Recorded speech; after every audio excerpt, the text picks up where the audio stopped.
Hear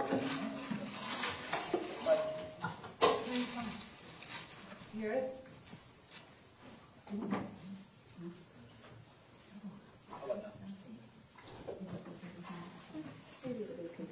Okay, the lawyers are present, the defendant is present. Are both sides ready to proceed? State's ready. The only thing, Your Honor, can we have a short recess after the third witness so we can get our evidence out? Sure. If I forget, just remind me, please. Okay, thank you. Does it still sound like that? Not to me. You want to say something else? Testing. Testing. It does a little bit. I can't tell if it's like a little Do I sound like that? Testing, testing. Do I sound like I'm You sound talking normal, over but I'm well? wondering if there's some microphone on over here. Well, the only one that's added is the one at the podium. I'm sorry? The one at the podium. So the only one that's on is the one on the podium. Okay.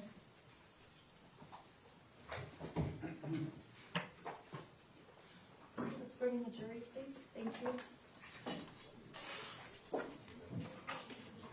They still have to line up, so you all might want to wait to stand.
Webinar is down, but they're working on getting it back up.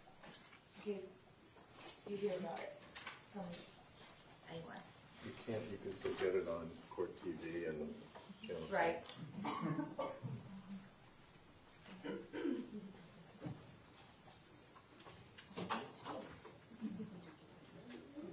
Jurors are entering.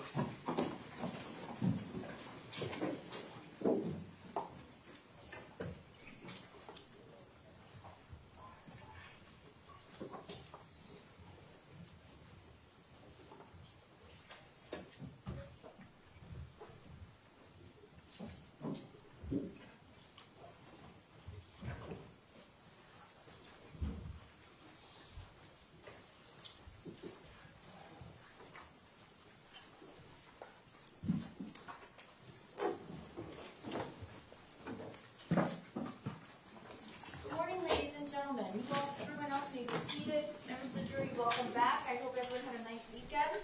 We're going to go ahead and get started here. State when you're ready, you may call your next witness. Justin Colton.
solemnly swear or affirm the testimony you're about to give is the truth, the whole truth, and nothing but the truth? Yes. Thank you. You can go ahead and be seated.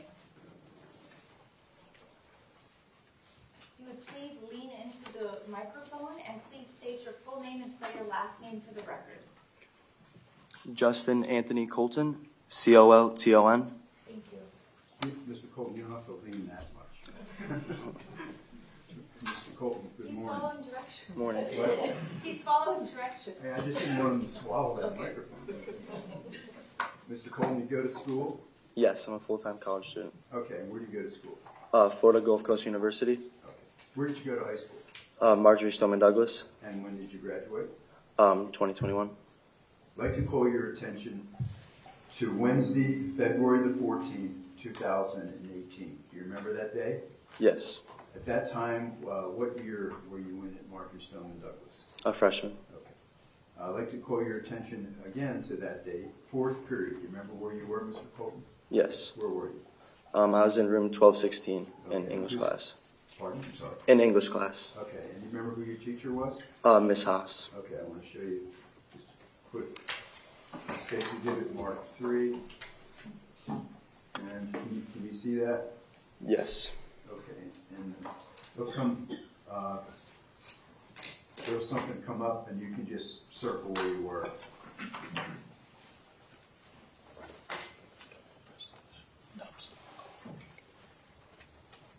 Right there? Okay. Yes. Okay.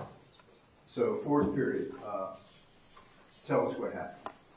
I was in fourth period, just sitting there writing an essay, and then heard loud sounds like the gunshots, and then everyone began to run in the classroom.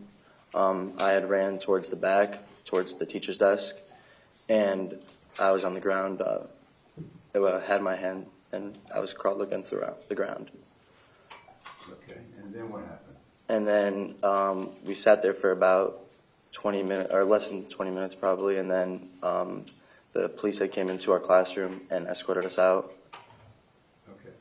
So before the police came, you said you heard gunshots, right? Yes. Where did the gunshots, when you first heard them, where did they sound like they were coming from? By like the exit, close exit of the hallway. On the east side? Yes. Okay. And then you heard the shots, and then what happened in your classroom? Everyone had got up and ran, all scattered like around the classroom, and was trying to take cover. Okay. And you said you ran to the teacher's desk? Yes. Who was near you? I was next to Maddie and the teacher, and Elena was behind me.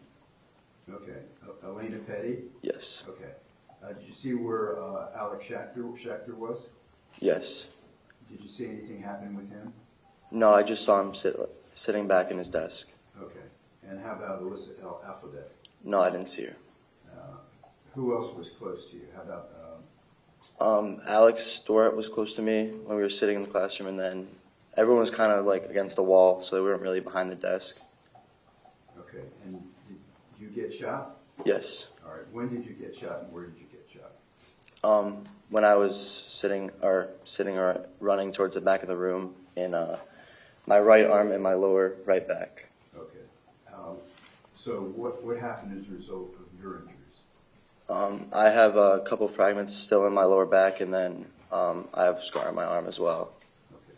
And did you go right to the hospital? Yes. And how long were you in the hospital? 1 night and 2 days. Okay.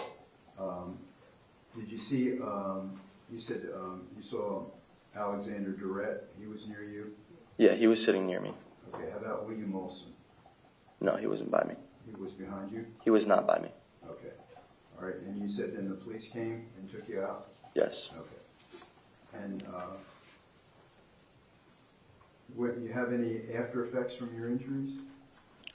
Just can't do some motions because of my back. Your Honor, same basis as last week. Okay. So noted. Thank you. I can't do some motions like with my motions like working out or anything because of my back. Okay. Okay. Your Honor, I have no further questions from Mr. Colton. Do you have any questions? No, ma'am. Okay. Thank you. So you're excused. Thank you.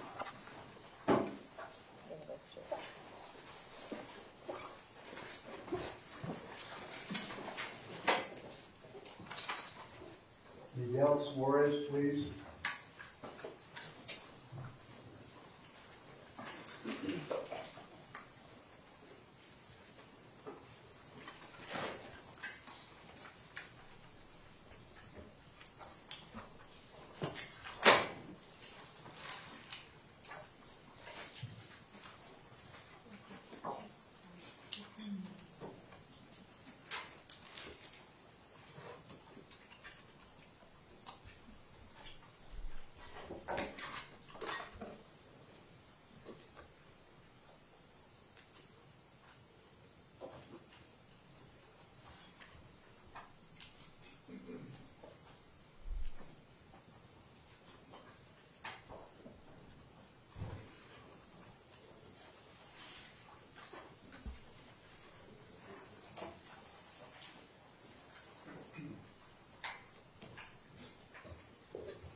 Good morning, so please raise your right hand. Do you solemnly swear or affirm the testimony you're about to give is the truth, the whole truth, and nothing but the truth? I do.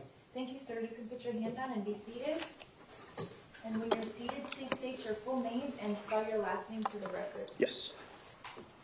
It's Miguel A. Suarez, last name Suarez. Good morning, Mr. Suarez. I do, sir. How are you employed? I'm employed with the Broward Sheriff's Office, And how long have you been with the Broward Sheriff's Office? approximately 14 years. Okay, what is your training? Right now, I'm currently assigned to the crime scene unit of the Broward Sheriff's Office. And what type of training have you had to be in the crime scene? I've had over 1,000 hours of on-the-job training. Okay. And prior to becoming in the crime scene unit, what did you do? I was assigned to road patrol. Okay. I'd like to call your attention to Wednesday, February the 14th, 2018. You remember that date? Yes, sir. Okay. And how long had you been in the crime scene unit at that time? Approximately about 2 years. Okay. And as a result, did you get a call of being in the crime scene unit? Yes, I was already at our crime scene office, and I was notified by my supervisor of a mass casualty shooting at a school. Okay. And did you respond? Yes, I did. And where did you respond to? I respond to the area of 5901 Northwest Pine Island Road. Okay. And what type of facility is there? It's a school campus. And what's the name of the campus? Marjory Stoneman Douglas High School. Okay. So when you got there, were you assigned a particular duty? Yes, as soon as we were given the all clear of the school, our supervisor started assigning individual assignments for each of one of us. Okay. And what was your assignment? I was tasked with first just documenting one of the students, and from there, I also documenting the second floor building number 12. Okay. And that's the 1200 building? Yes, sir. Okay. And when you were assigned to the second floor? Yes, sir. Okay. Let me show you State's Exhibit. I think this has already been marked. I need a sticker.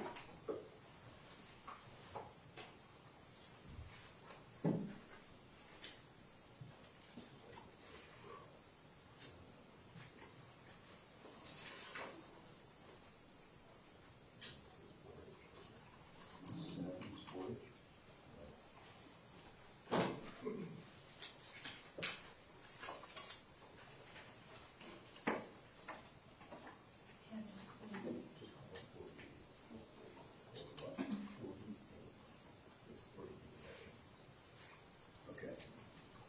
I think this is already in evidence. Are you sure? Okay.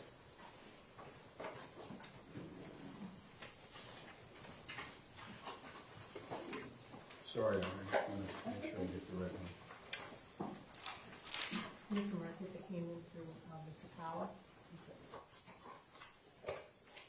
Yeah, okay. State's Exhibit 48. I ask you if you can identify that. Yes, sir. That's be a diagram of building 12, second floor. Second floor, okay. and that's the floor you were assigned to. Yes. Now showing you states exhibits 10M, 10N, and 10-0. Mr. Suarez, would you take a look at that?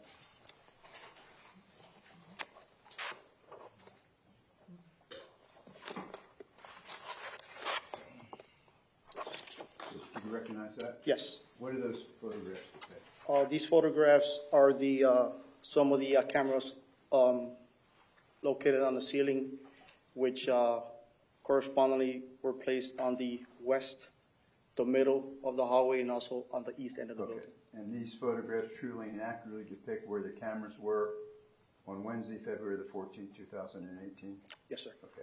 Your Honor, this time I'd like to offer 10M, 10N, and 10O. Is there any objection? No, ma'am.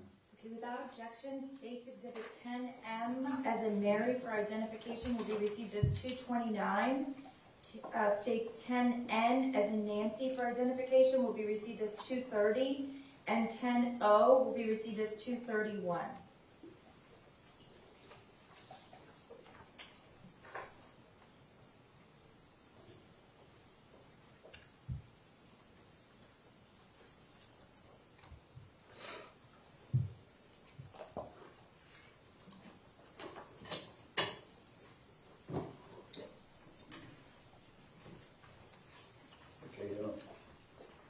Mr. Suarez, now showing you State's Exhibit 231. There'll be there it is. Could you show us what side of the hallway is that? That should be on the east end of the hallway, sir. You sure that's the east end, Mr. Suarez? But that'll be the west end, sir. Okay. So, do you see the colors? You want to show us where the camera is on the west end of the hallway? It's right near the window, the double pane window. You know how to work the telestrator? So, sir. Right there. Okay. All right. Now, I'm going to show you State's Exhibit marked 230.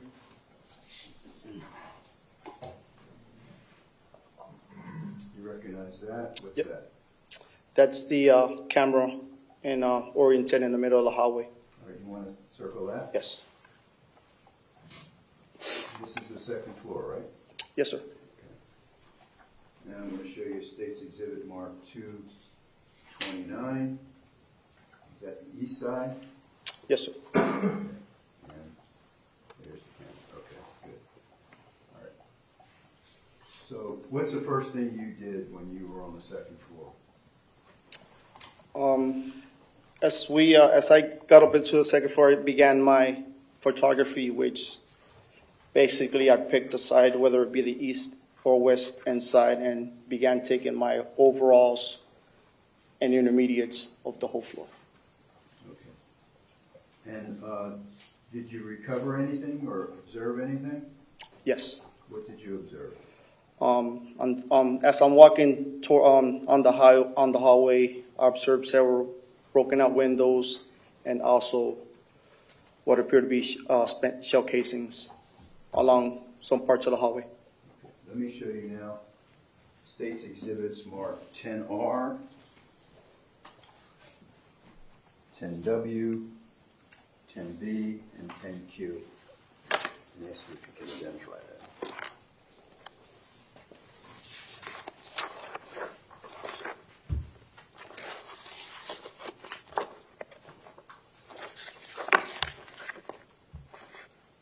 Yes, sir. Okay. What is that? These are some spent shell casings that were the first two shown are two just west of room 1234, Okay. and also one within the threshold of the open door going into room 1234. All right, all 1234? Yes. Okay, Your Honor, at this time, I'd like to offer State's Exhibits 10Q, 10R, 10W, and 10B. Is it B or D? B, I'm sorry, like in Victor? Nope, I have a notation, thank you.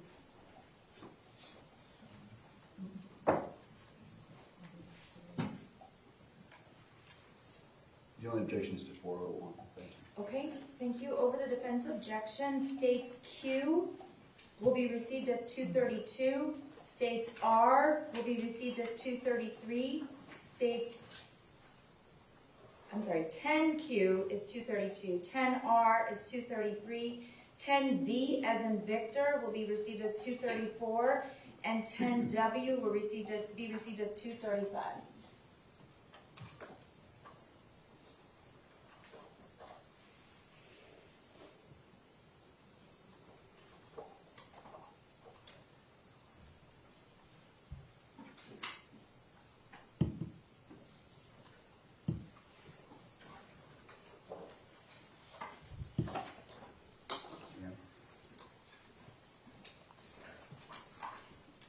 Showing you now,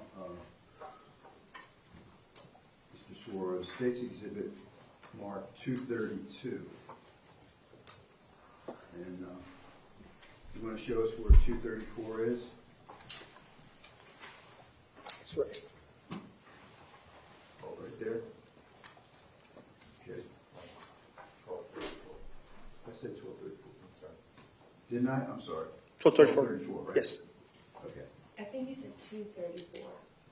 Because you said I'm showing you 232, and I'm asking you to identify 234. All right. Okay.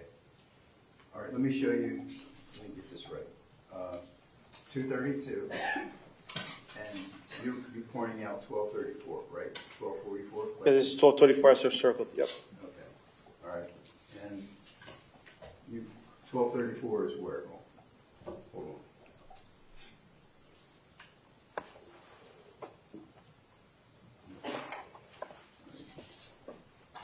And with reference to 232, States Exhibit 232,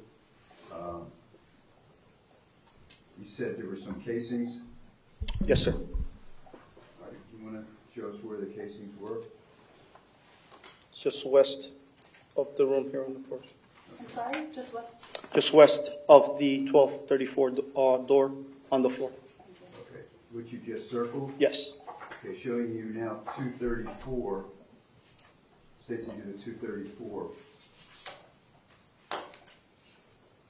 And is that a close-up of those casings? Can you see them? Yes. Okay. Now, within, you mentioned that the classroom door 1234 was shattered, the glass, right? Yes. Did you go into 1234? Yes, I did, sir. And what damage did you see within 1234? As I walked in, there was damage that including several suspected projectile entry sites, strike sites from the floor on several desks, and also on the far wall of the room. Okay. Now I'm going to show you State's Exhibit 235. What does that show? Also, just west of the door will be those two fired casings there, and also the one within the threshold of the door. Okay. And we're looking into classroom 1234 through the door? Yes, sir. And that's where you saw the suspected strike marks from a firearm, correct? Yes. Okay. I'm showing you now State's Exhibit 233. Is that a close-up?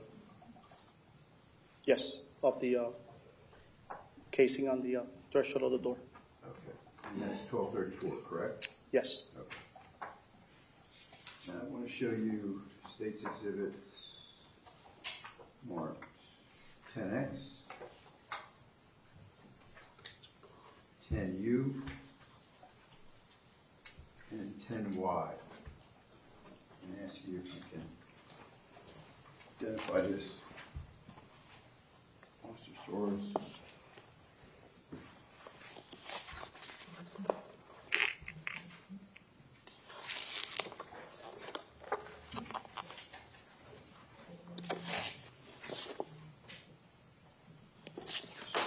This is my documentation photos of room 1231, Okay. which also had a spent casing on the floor. Okay.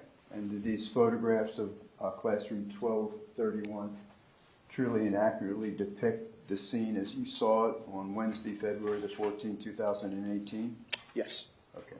Your Honor, I'd like to offer now State's Exhibits 10Y, 10U, and 10X. Your Honor, we have no objection to 10Y or 10U, but if I may just briefly on 10X. You need to make an objection, sidebar. Yes, ma'am.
Over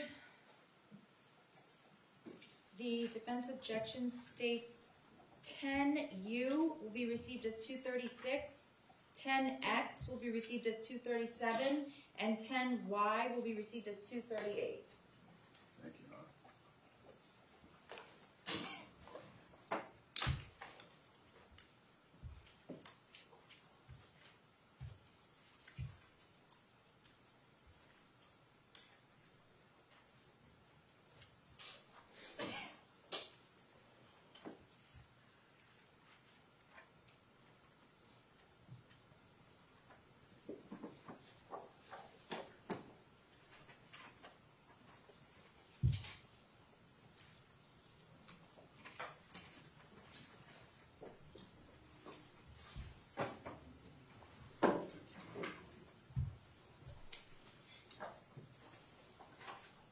Showing you now, Deputy Suarez, 237.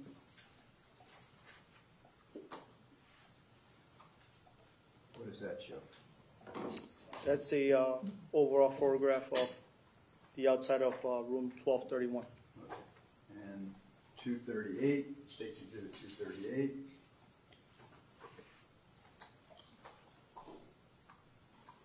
That'll be intermediate photo of room 1231. Okay. And did you go into 1231? Yes, sir. And what damage, if any, did you see? It's several projectile penetration strike sites within the floor, desk, and also the far wall of the classroom. And showing you now State Exhibit 236. You mentioned a casing outside of 1231. Do you see that? Yes, sir. You want to? Okay. Now showing you State's Exhibit marked 10T for identification. Deputy Suarez, if you take a look at that, please, sir. Do you recognize that? Yes, sir. Okay. Did you take that photograph? Yes, I did, sir. And what does that photograph show? That's another spent casing found on the hallway, on the south, on the hallway. And where is it in the hallway? It's across room 1231. Okay. And does that photograph truly and accurately depict the casing as you saw it in the hallway on February the 14th, 2018? Yes, sir. Okay. Your Honor, at this time, I'd like to offer State's Exhibit 10T. No objection. Okay, State's Exhibit 10T, like Tom, for identification will be received as State's 239.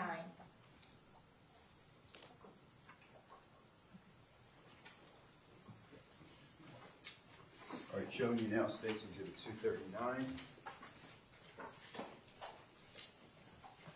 You want to point out where the casing was that you mentioned?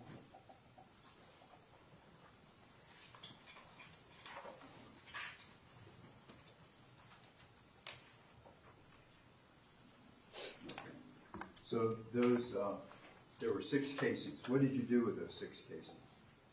After I take my overall, my intermediates, and close-up shots of the fire casings, I marked the specific areas they're at in the hallway with the room number and the FC that you see in there, which meant fire casing. Okay. And then after I've done all my photos, then I would package it as evidence. Okay, let me show you now State's Exhibit marked 10P. Deputy Suarez, and ask you if you can.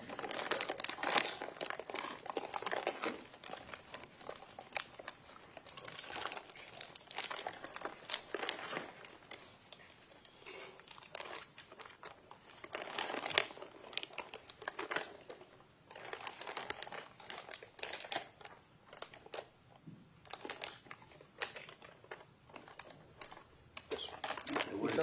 So be the fire casings I collected from the hallway. And when you collect them, you put them in those individual boxes? Yes, I did. And you indicated on the boxes where they were found in the hallway? Yes, sir. Okay, with reference to classroom 1231, 1234, and 1232? Yep, to each perspective classroom. Okay. Your Honor, I'd like to offer State's Exhibit 10. 10P, like Paul. Is that?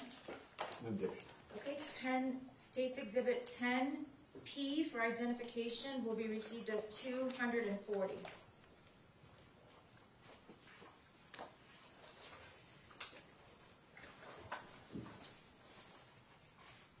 Now, Deputy Suarez, I want to show you State's Exhibits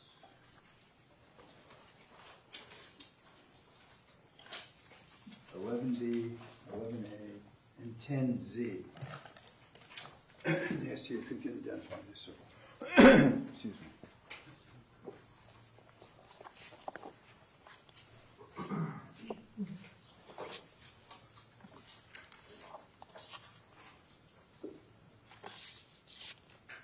Yes, sir. This would be what I know is one area drone footage photo of buildings 12 and 13, and the other ones are specifically an aerial drone footage photo of building 13.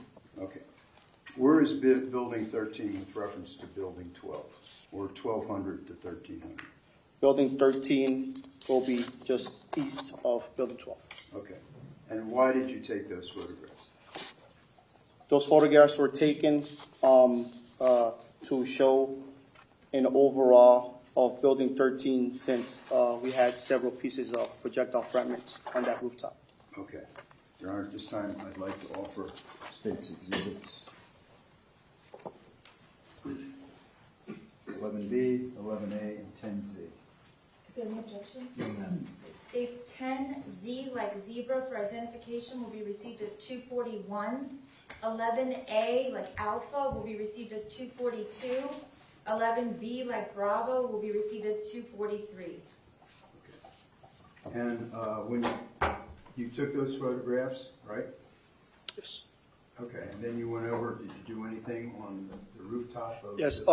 What we did, sir, is we, if you see the orange markings on there, those are markings suggesting the areas that I found the projectile fragments, which are suspected pieces of rounds on top of the rooftop, and also marked the total of them, which was around, I believe, 7 pieces, and also we also put the direction of where the building is, so we can have a top view of the direction of the building. Okay. Now let me show you. State's Exhibit now 241. Okay. So where's the 1200 building? Okay. And where's the 1300 building? Okay. Now let's see if we can.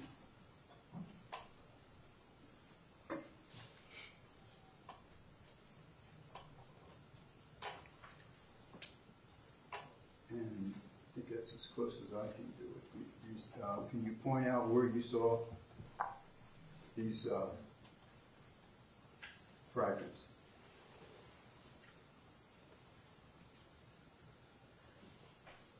Okay. Now showing you State's Exhibit Mark 242.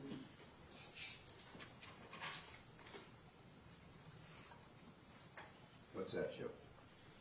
That shows all this area here. As I was walking along the roof, as I was finding several suspected projectiles, I would mark them with different numbers. So when we do take aerial photographs, they can be seen where exactly on top of the rooftop they were at. Okay. And that's directly across from the 1200 building, correct? Yes, sir. Showing you now State's Exhibit 243.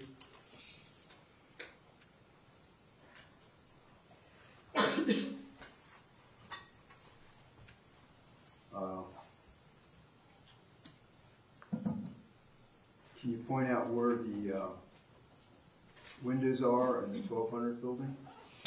Say again, sir. Facing west?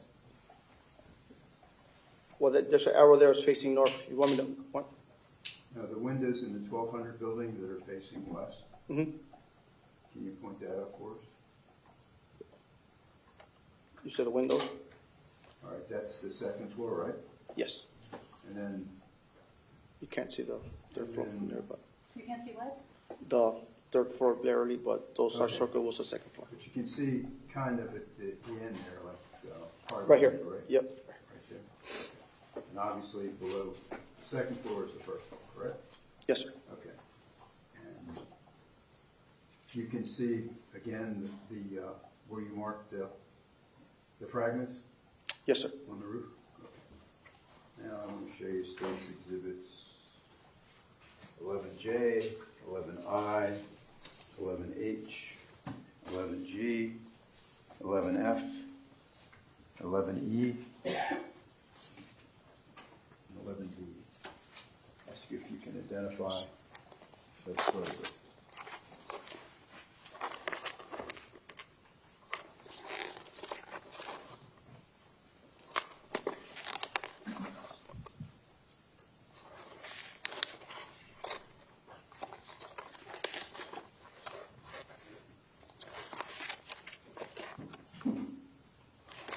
Yes. These were the 7 individual items, sir, that I identified as suspected projectile fragments that I labeled with an orange marker on the rooftop. Okay, and did you label each fragment with a different number? Yes. So 1 to 7? Yes, sir. And do these photographs that I've just showed you truly and accurately depict the numbers and the location and the fragment?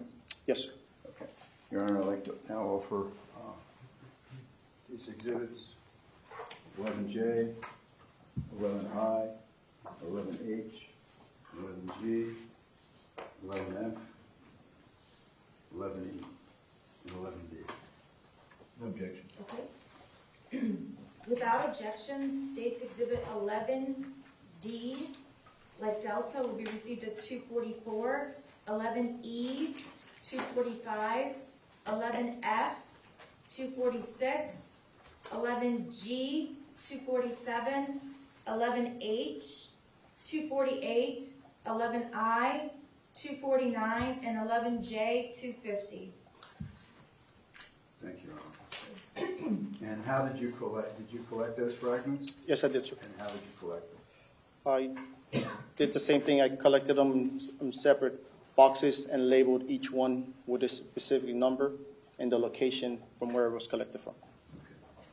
Showing you State's Exhibit 11C. Ask you if you can identify that.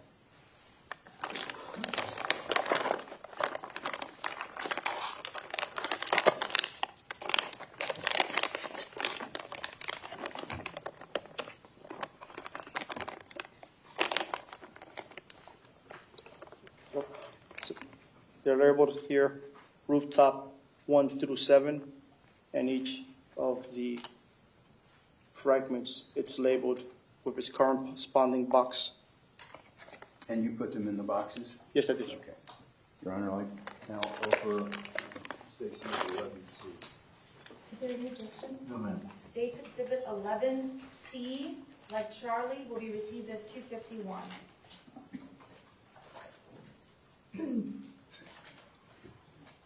Just showing you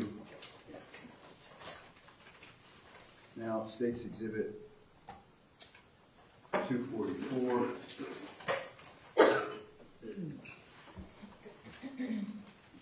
Is that what you found on the roof? And you labeled number 1? Yes, sir. Okay. State's Exhibit 245. Labeled number 2. Correct? Yes. And State's Exhibit 246. Labeled number 3. Yes. State's Exhibit 247. Labeled number 4. Yes. Correct? Yes. State's Exhibit 248. Labeled number 5. Yes. Correct. State's Exhibit 249, you labeled 6. Correct? Yes. And the last one, you said you found 7. State's Exhibit 250, you labeled that number 7. Yes. Okay. And that was directly across from the 1200 building, correct? Yes, sir. Your Honor, I have no further questions of Justice Suarez. Does the defense have any questions? Just briefly. Okay.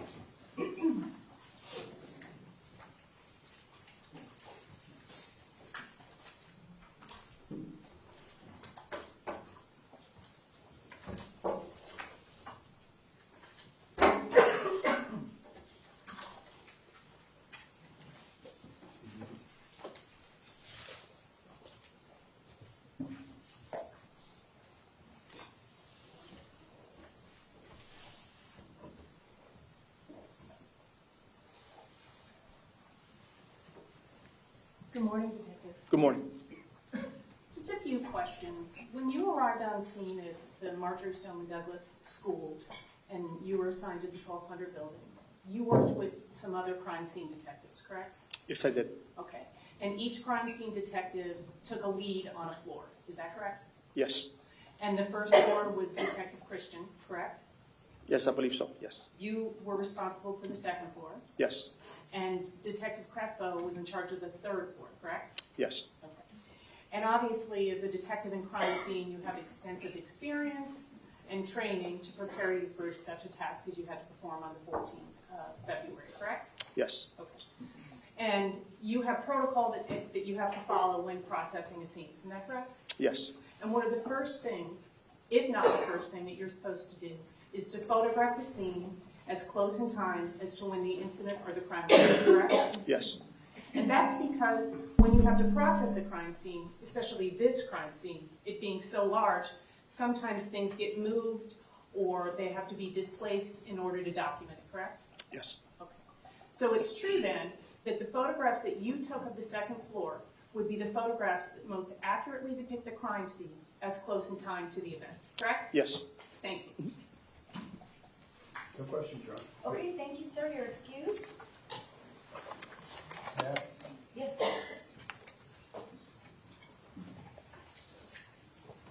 Laura Zucchini.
Good morning. Please raise your right hand. Do you solemnly swear or affirm the testimony you're about to give is the truth, the whole truth, and nothing but the truth? Yes. Thank you so much. You can go ahead and have a seat.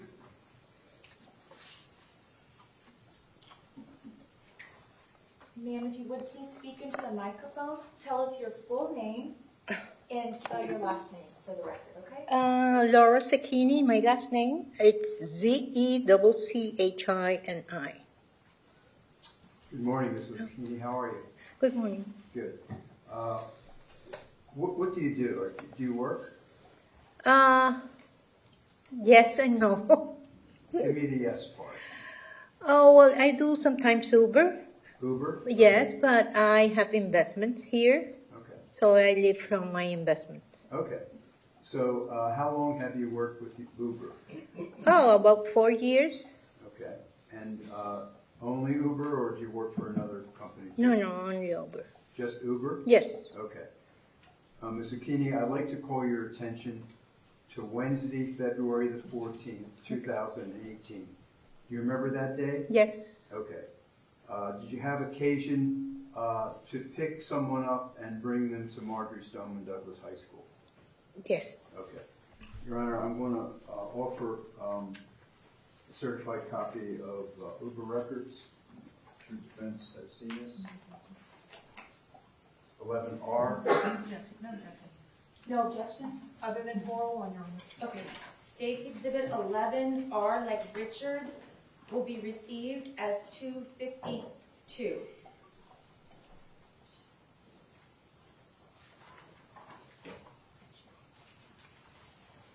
Okay, Mr. King, I'm going to show you State's Exhibit 252. Let's see if I can.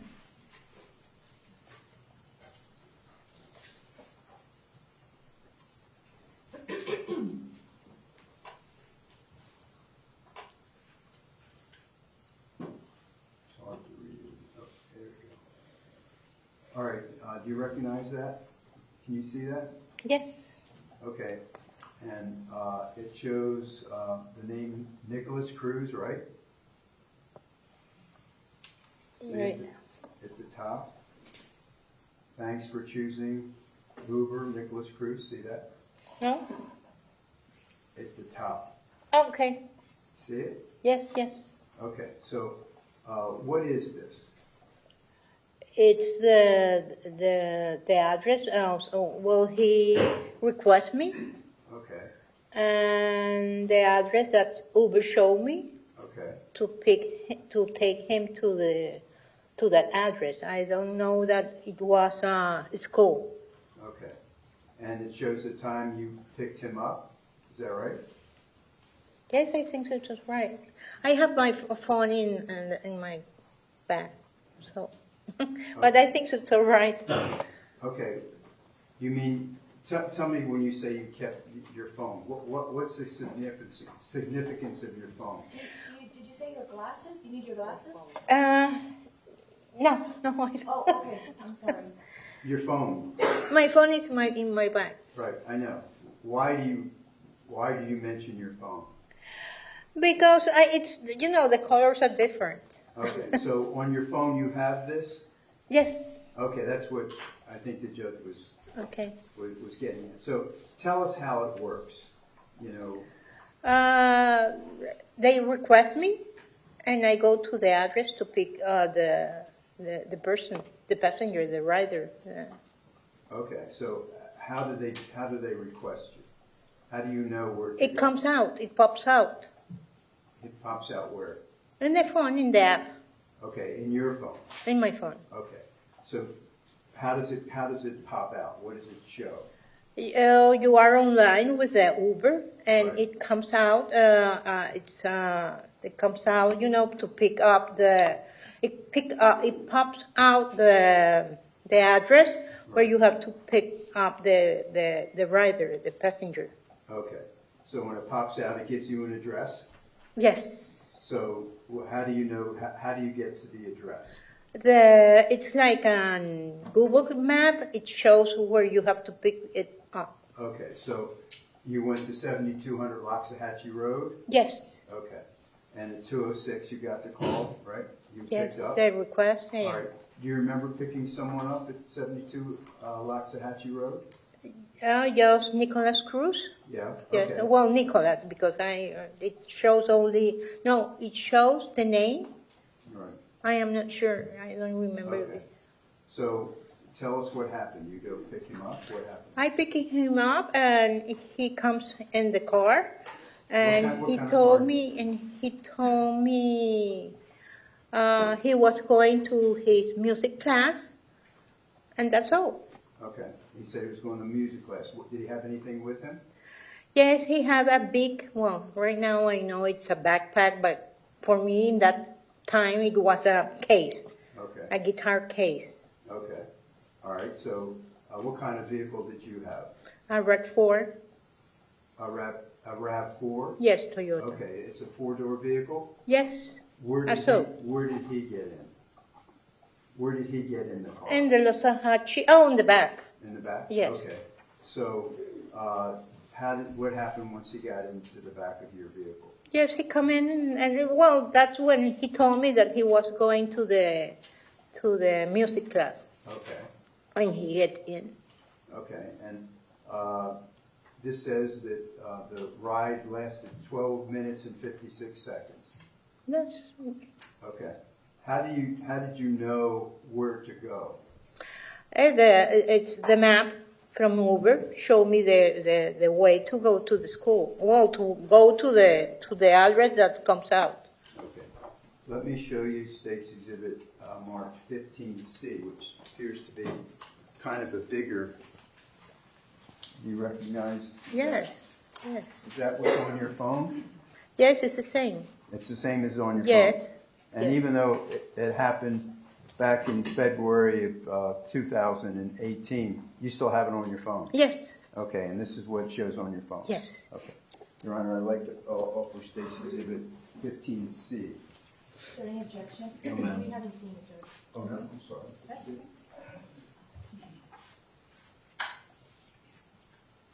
Other than 401, no objection. Okay, State's Exhibit 15C as in Charlie will be received as 253.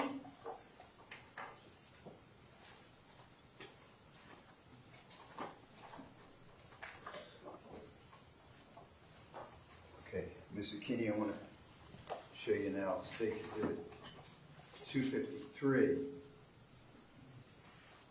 So this is what appears on your phone. Yes. So 72 Loxahatchee Road, right? Yes. And 5901 Pine Island Road. Yes. And then what's the, Okay. Yes. Yes. Okay, and is that the route you take? Yes. Okay. And the distance is 4.69 miles? Mhm. Okay. So when you're in the car with him, any conversation other than what you said? Well, no, he asked me if I was,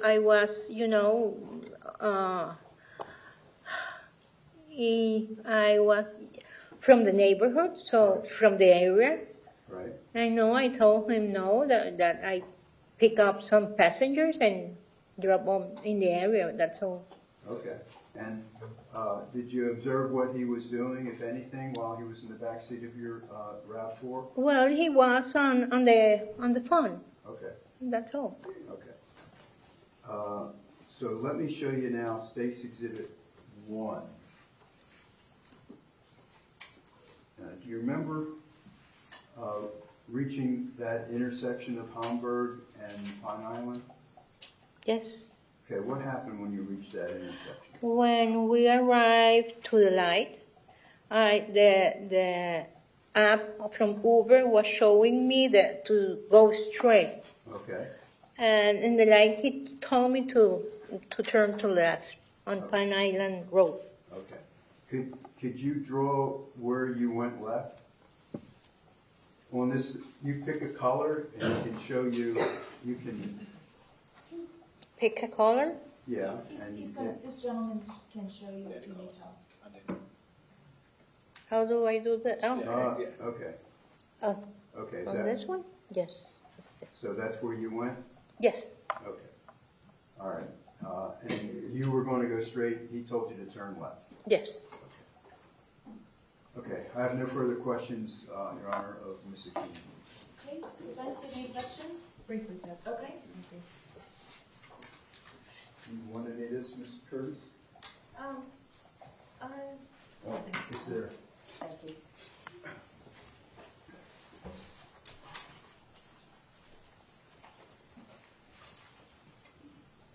Good morning, ma'am. Hey, good morning. On this particular day, Mr. Cruz used the Uber pool option, correct? Excuse me? Mr. Cruz used the Uber pool option, correct? Yes. Okay, an Uber pool is a shared ride option, correct? It's less money, but you might have to share your ride with another person, Yes, right? that's right. And there are other, can you hear me? Oh. There are other options where you wouldn't have to share your ride, correct? Yes. Okay. Excuse me. And when the person orders the Uber pool, they don't know whether they're going to have to share the ride, correct? No, well, they have to know, they have to share the ride. Okay, but it didn't happen in this case, but it might have happened, right? It might have, yes. It was possible. Yes, it's possible. Okay. And do you remember Mr. Cruz being anxious and nervous when you dropped him off? Yes. Well, that's what I feel. Okay. I don't have any more questions. Thank you. Okay, state any more questions for this Yeah, witness? I just have one question. Do you know if Mr. Cruz always used the pool? No. You don't know that? Okay. Thank you, Your Honor. Okay, thank you, ma'am. You're excused. Your Honor, before she goes, can we have a sidebar? Sure, just 1 second.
just like to make these other 5 pool overrides part of State's Exhibit that's already been introduced in evidence is 252.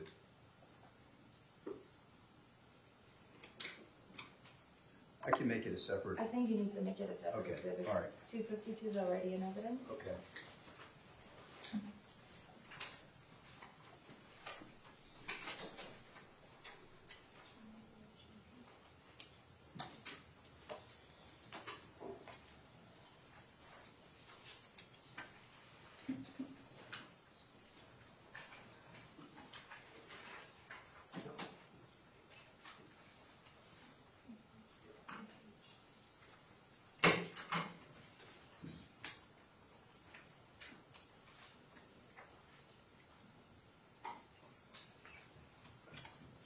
H, Your Honor. And this is a certified document? Did you say? Yeah, it was part of the certification of 252. So we're making a separate. Okay. Is there any objection other than that disclosed or argued on the sidebar? Okay, 24H will be received as 254.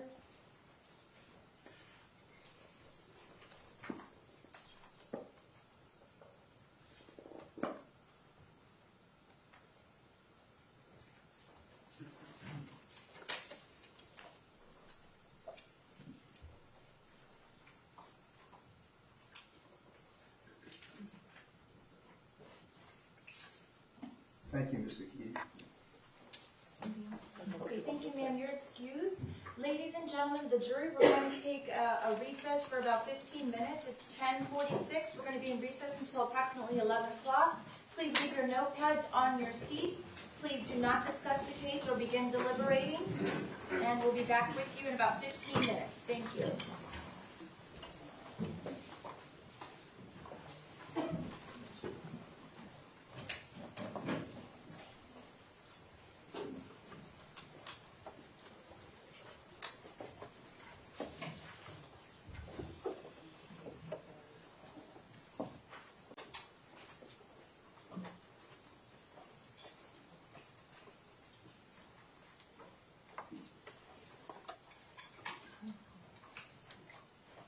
Okay, ladies and gentlemen, we're in recess for 15 minutes. Thank you, Ron. Thank you.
No,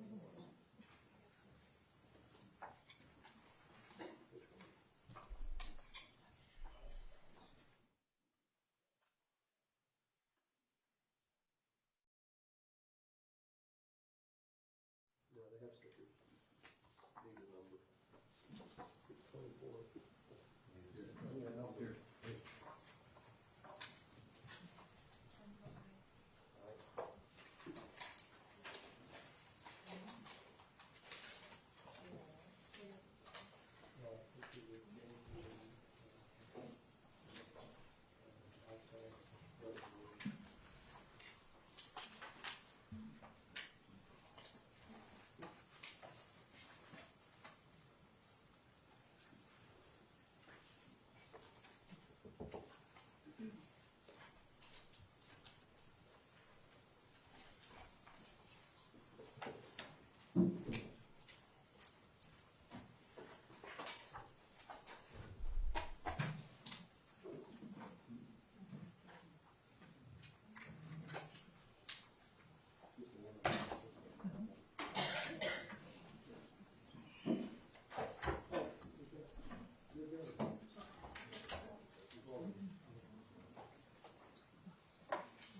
order, remain seated.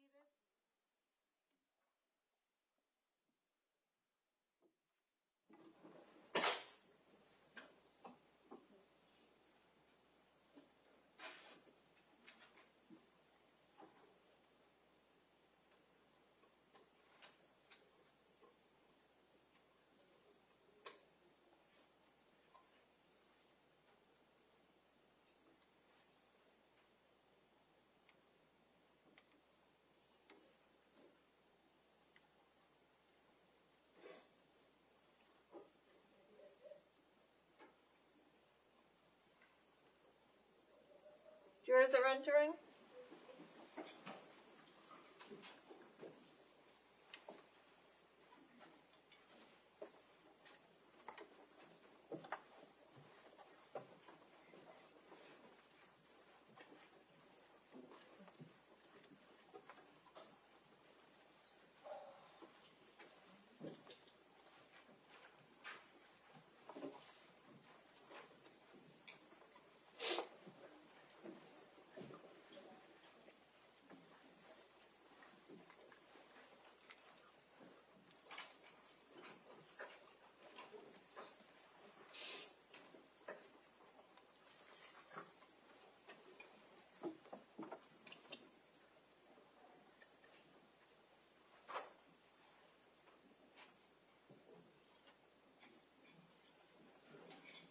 Okay, the jurors are present. State, call your next witness. Thank you, Your Honor.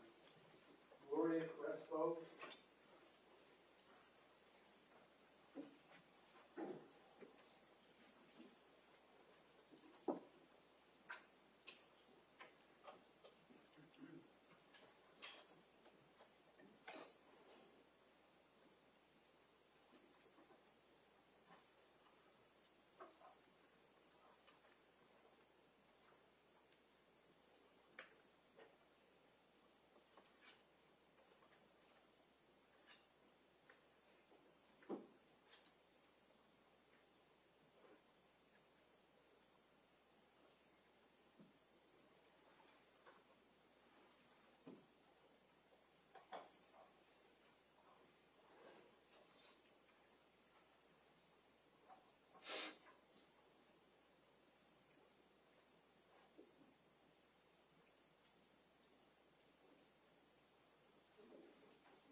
Please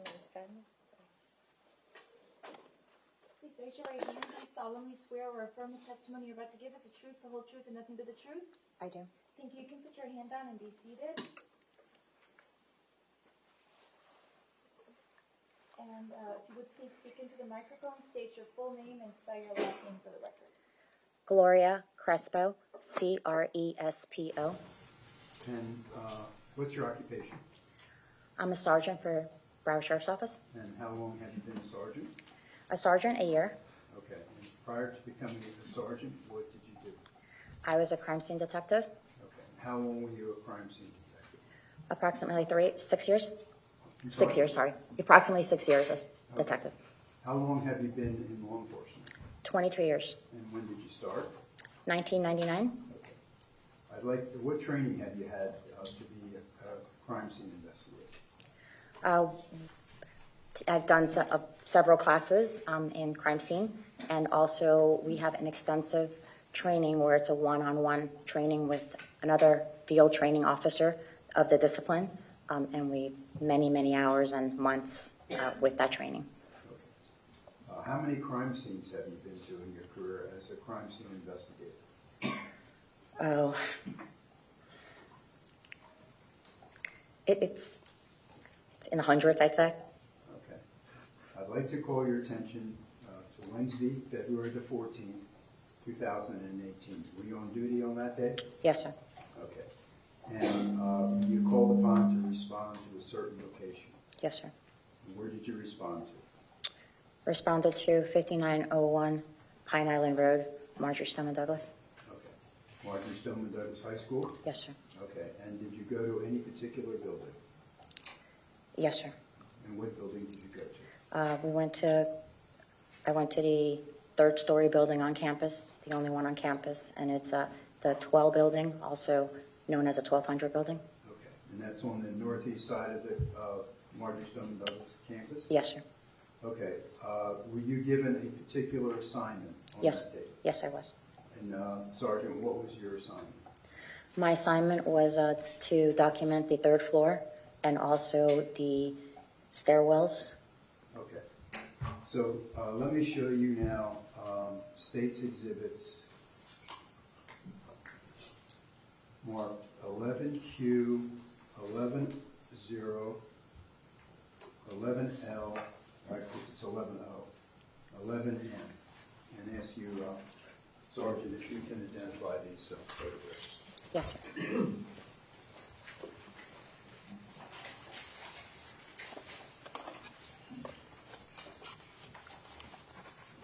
I was in City 11Q. Okay. The first one I'm looking at is going to be, it's a photograph I took, and it is of the stairwell. Okay. I'm looking, and this is the west stairwell. I'm looking at a soft rifle bag. It's a black bag, All right, Cabela you talk about the east brand. stairwell? It's the east stairwell, yes. Right, Mhm. okay. All right. And that's state's exhibit mark 11N. It's the same photograph of that east stairwell. There's also backpacks that were left behind at the time, and it's Left behind by the students. by the students, yes. Okay. And the black soft rifle bag is on the first step. It's a Cabela bag. Okay. And that's state's exhibit 11L. This is a closer look at that Cabela bag. It's a soft rifle bag. Okay. You took that photograph, Yes, sir. and that's 11O. Inside of this bag, I found red earpiece that is used to. Can you speak up? Sure, I'm sorry. It's a red earpiece. It's a red earpiece for usually used so you cannot hear. So it muffles out any type of noise, and it's usually used in the range for us. For range shooting? Yes. Okay. Your Honor, I'd like to offer state's exhibits 11Q, 11O, 11L, and 11N.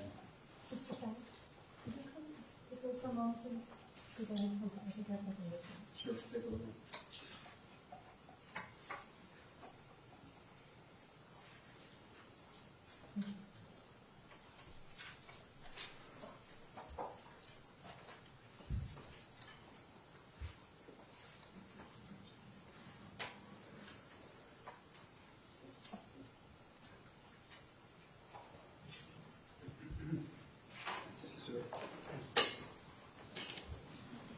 defense, is there any objection? Just move 401 and 403, please.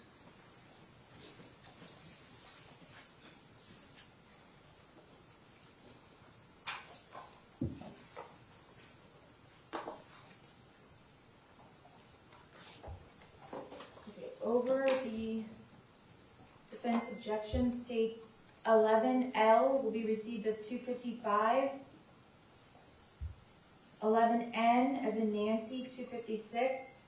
11O, 257. And 11Q, 258.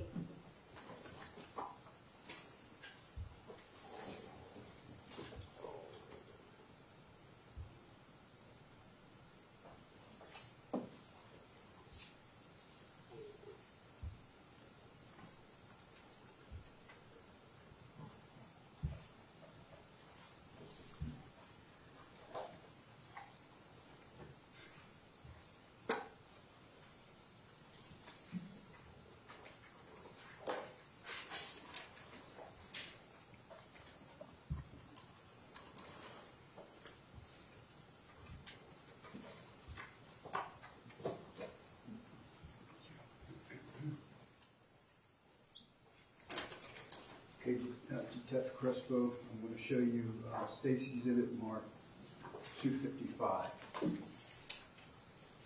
Is that the Cabela bag you're talking about? Yes, sir. Okay. And there appears to be a cell phone with wires attached. You see that? Yes, sir. Okay, I'm going to show you a close-up State's Exhibit 250. Is that the same Cabela bag and the same phone? Yes, sir. And were you present when that phone was collected later that day?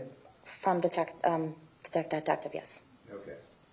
And a close-up of the Cabela bag, 258.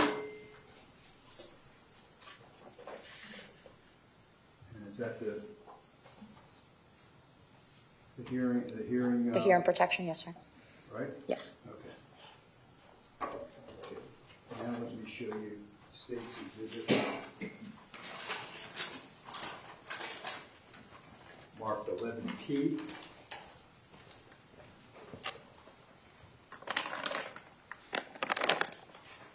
It is. It is the same hearing protection that I collected that day. Okay, the hearing protection you collected? Yes, sir. And reflected in the photograph 250? Yes, sir. Okay, now at this time I'd like to offer State's Exhibit 11P. Is there any objection? Just 401, please. Okay, over the defense objection, State's Exhibit 11P as in Paul for identification will be received at 259. And at this time, Sergeant Crespo, I'm going to show you State's Exhibit 11M. That is the Cabela bag I collected on that date. Described and you took photographs of and Yes. the photographs I just showed. Yes, sir. All right, Your Honor, this time I'd like to offer State's Exhibit 11M. Defense? Move 401 again.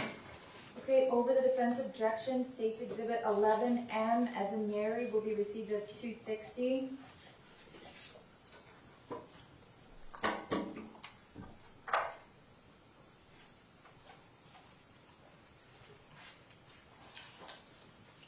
Then after you were in the east stairwell, Sergeant, did you have occasion to go to the west stairwell?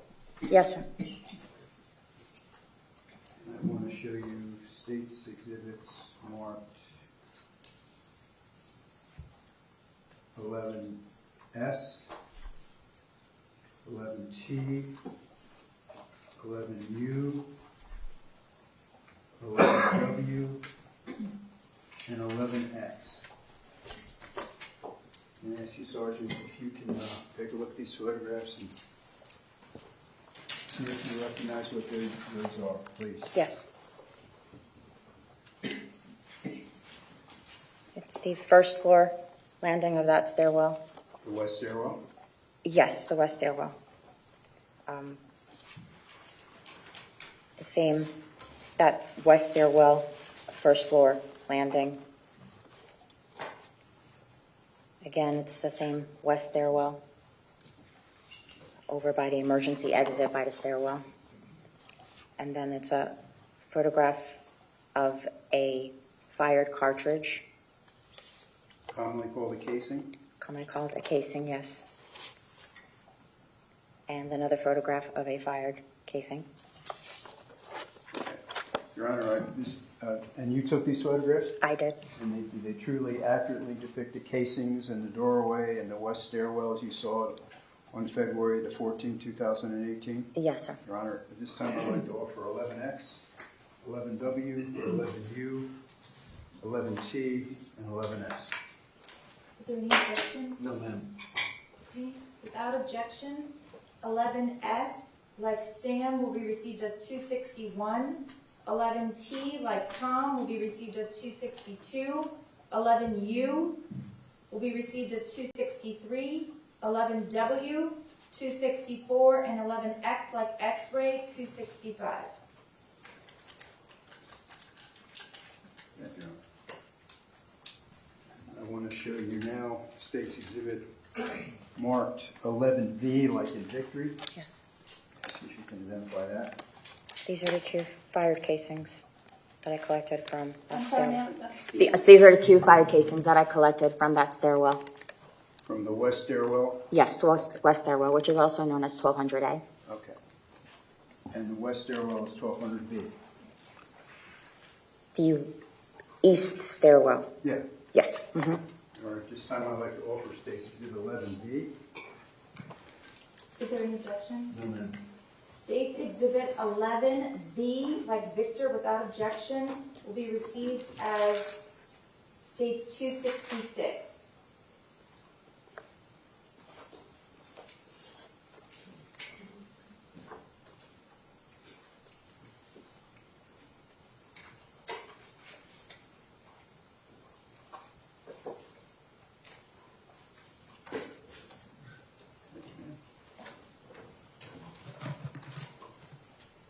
Sergeant Crespo, now I want to show you State's Exhibit 261. And you described that there was a casing there near the doorway, the west doorwell. Yes. All right, could you know how to use the telestrator? No. Is it with my finger or is there a... With one Okay. of the colors. Okay.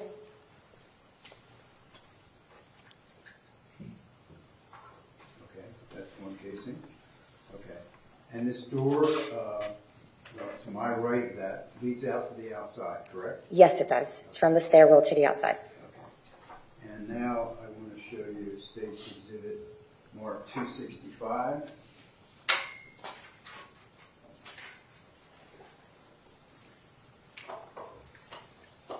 And that's the other casing. Yes. So they're the two casings you found in the west stairwell, correct? Yes. Okay. Here's a 264 close-up. That, right? Yes. And show you State's Exhibit marked 263 as kind of a perspective shot. So the door leading to the outside would be where? There's two doors leading to the outside, one from the stairwell, which says exit, and then the other two doors are in the hallway of the first floor, which you see to the right. But from that stairwell, the exit door, the one that's right there, exit is the only door to the stairwell. All right, now I'm going to show you State's Exhibit marked 105. It's already been introduced in evidence. And you recognize who that is? Yes, sir. All right, who is that? That's Scott Weiss. Aaron Weiss? Aaron Weiss, yes. Okay. Sorry. And this would be on the other side of that door? Yes.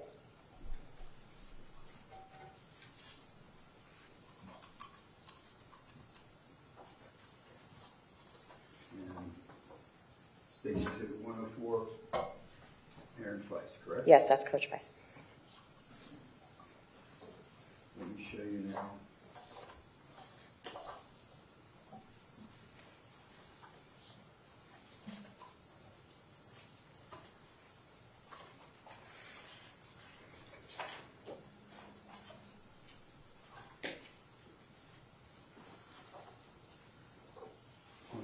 side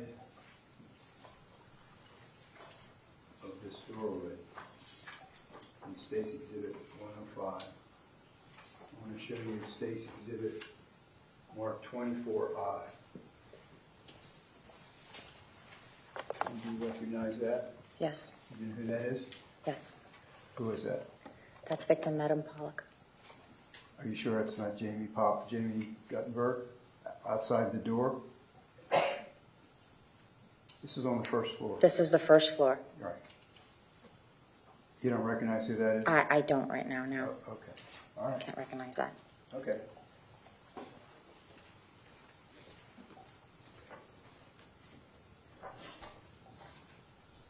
All right, after you were in the west stairwell, where did you go? I went to the third floor. I went back to the east stairwell, and then I went up to the third floor. Okay. And did you go to what part of the third floor did you go to first? From the east stairwell, entering that end, towards which the classroom over there was 1256. That's where I came in, which would be our. All right. Did you ever go to the third floor west stairwell? Did I ever go through the west stairwell? Yes. Okay. Let me show you State's Exhibits marked 12N, 12G, and 11Z. And ask you if you can identify those photographs. Yes, All right. Did you take those photographs? I did. And do those photographs accurately and truly depict the third floor west stairwell landing as they existed when you were there on Wednesday, February the 14th, 2018? Yes, sir. Okay. Your Honor, I'd like to offer State's Exhibits 12N, 12G, and 12Z. Is it 12Z or 11? 11Z. Okay. Is there any objection? Yes, ma'am, just incorporate all grounds for objection as detailed as DMIL 12, please. Okay, thank you, so noted.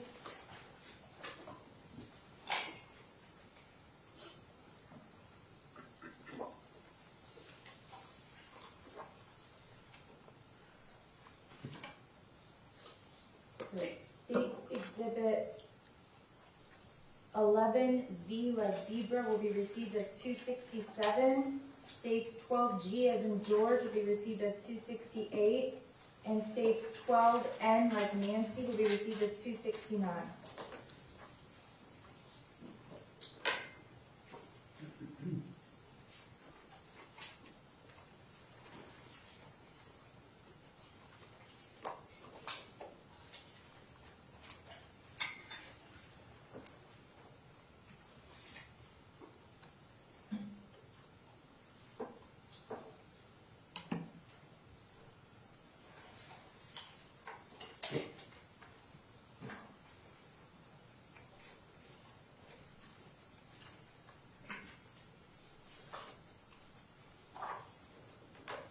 I'm going to show you now State's Exhibit marked 267. Sergeant, tell us what that is.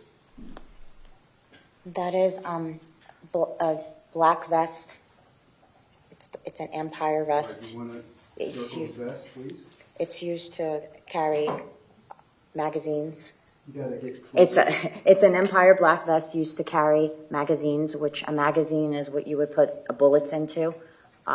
And that vest had 5 magazines stored in it, along with has different pockets. In the right pocket, it had an ID to the Nassau County Police, to Roger Cruz. So when I took everything out of that vest, I found 5 magazines, one of 40 capacity, which basically what that would mean is that it holds 40 bullets. The rest of 30 capacity is what came out of that vest. Then you'll see it is a Smith & Wesson MP15 rifle, and it is loaded, which meaning that the magazine is in the well and ready to be fired. Was there one in the chamber? There was one in the chamber. Okay. What does that mean? That it's ready to pull the trigger and fire. Okay. And did you collect the vest and the 5 magazines? I did. And did you collect the Smith & Wesson M&P 15 TF 16214? That's a serial number, correct? Yes. Okay, you collected that? Yes. And you collected the round that was in the chamber and the 22 rounds that were in the magazine, Yes. correct? Okay, and I want to show you now State's Exhibit 268. Is that a close-up of the vest as you found it? Yes. Okay, and State's Exhibit 269, is that where the rifle was? Yes. Would you do me a favor and circle where the rifle?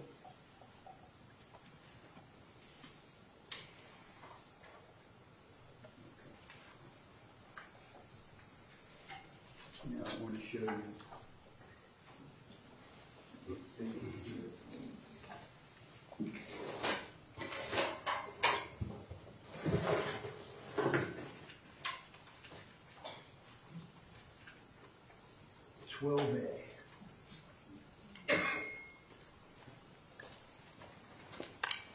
It's safe.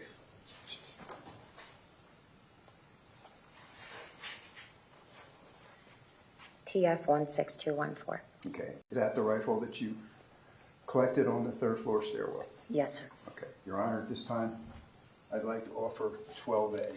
Is there any objection? Rule 401, 403, please. Over the defense objection, what's been marked for identification as 12A will be received as 270.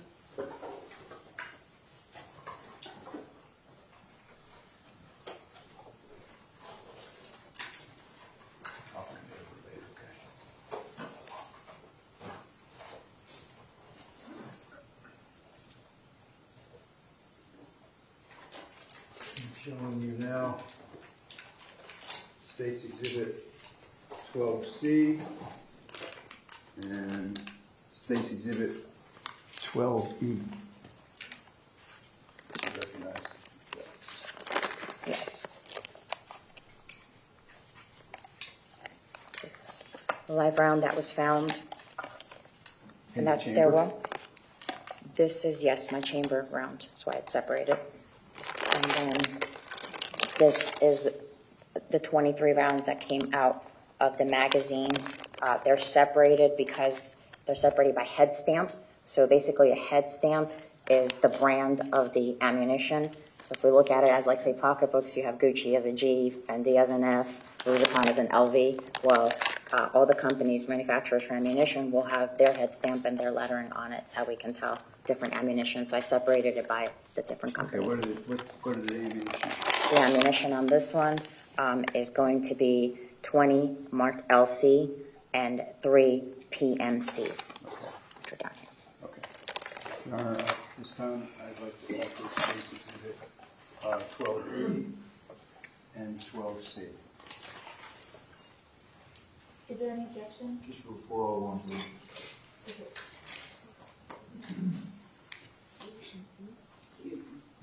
Over the defense objection, states 12C as in Charlie for identification will be received as 271, and 12E will be received as 272.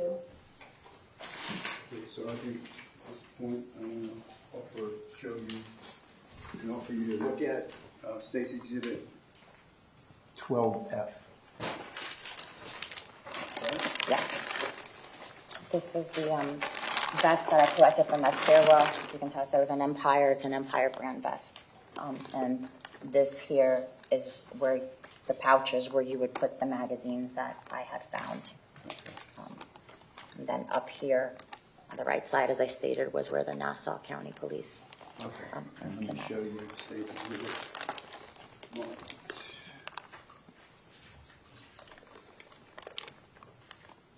H.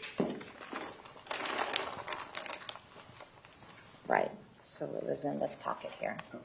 And that's the Roger Cruz identification? This is the Roger Cruz Nassau County Police badge. And you found 5 magazines in the vest, correct? 5 magazines, yes.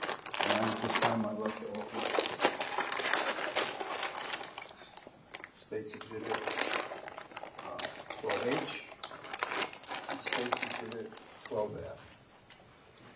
Defense, any objection? No objection to 12F and object to Rule 401. I'm sorry, no objection to 12H, but we do object to 12F on 401, please. Okay, over the defense objection, 12F as in Frank will be received as 273, and 12H will be received as 274. Sergeant, show you now 12D. And you recognize what that is? Yes, this is the magazine that was removed from that weapon. Okay, Your Honor, offer 12E. Is there any objection? Yes, ma'am. Rule 401, 403, as well as the previous defense motion to exclude. Thank you. Okay, over the defense objection, states 12D as in Delta will be received as 275.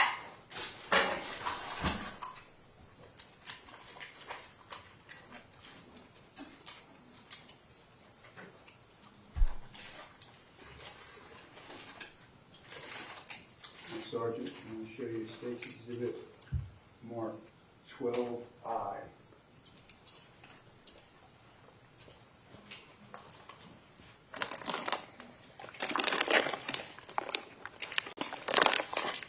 This is one of the magazines that was taken out of the vest. This is the 40 magazine capacity.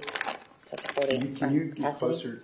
This is one of the magazines that was taken out from the vest, and it's a 40-round capacity, so basically it can hold up to 40 rounds and separated again by the different companies of manufacturers. Okay, and what are the companies that manufacture? This one, it was 36 WMA and 4 RP 223s. Okay, so there are 40 rounds in that 40-round magazine that were in the vest, right? Yes.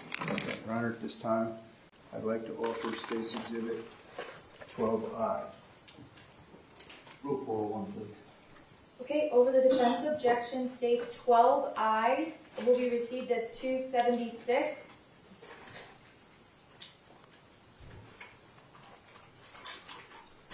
Sergeant, I'll show you State's Exhibit 12J.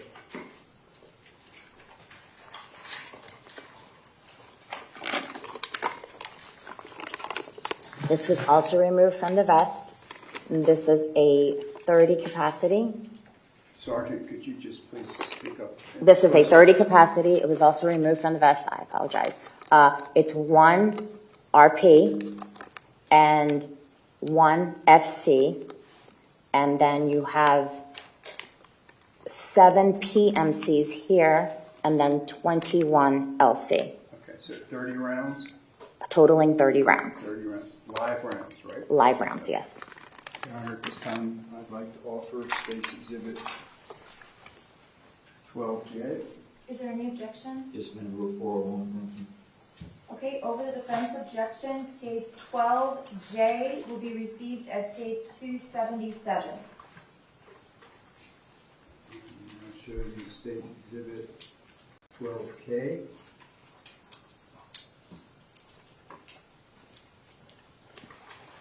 See if you can identify that, Sergeant. 12K is a 30-round magazine that came... Sergeant, if you don't mind, Again, sorry. This is also a 30-round magazine capacity here, and it's separated by their manufacturer. I had 1 WTC, 6 LCs, 2 MALs, 7 RPs, 8 MCs, and 6 FC rounds to total 30. 30 live rounds. Yes, 30 live rounds. This time I'd like to offer State's Exhibit 12K. Is there any objection? Yes, ma'am. Rule 401, please. Okay, over the defense objection, states 12K for identification will be received as 278. Okay, Sergeant, I want to show you now State's Exhibit 12L.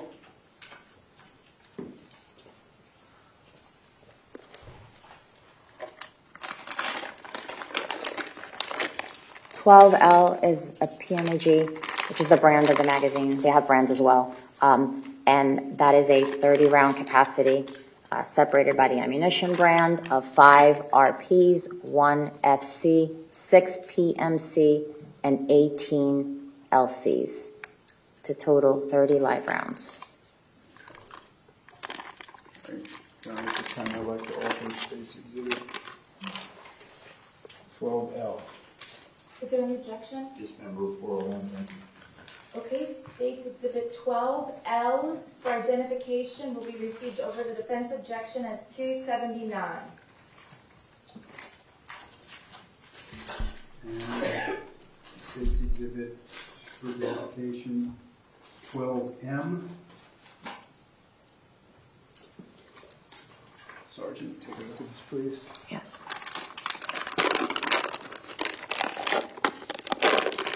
This again came out of the vest. It is a 30-round capacity magazine.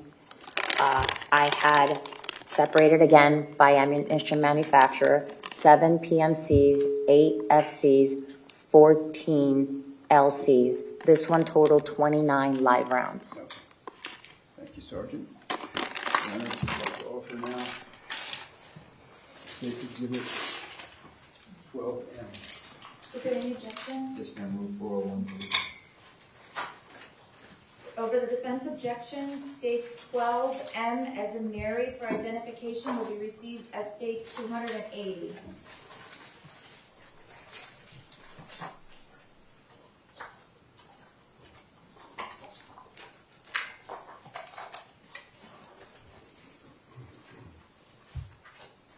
Sergeant, when you were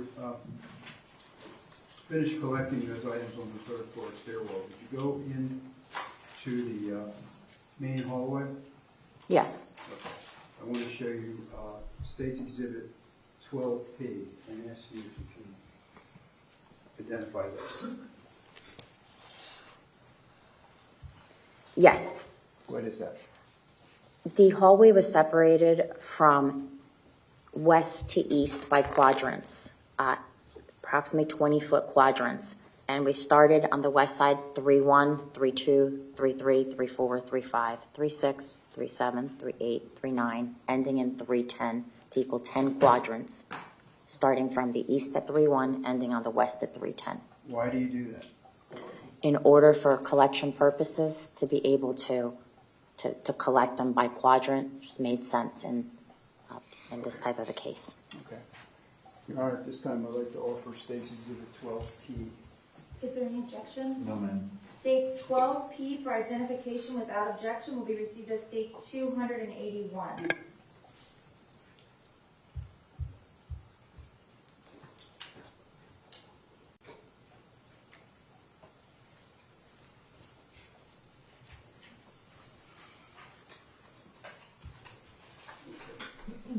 So that's how you divided the quadrants?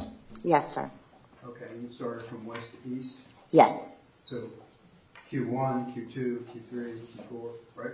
Okay. 3-1, 3-2. Let me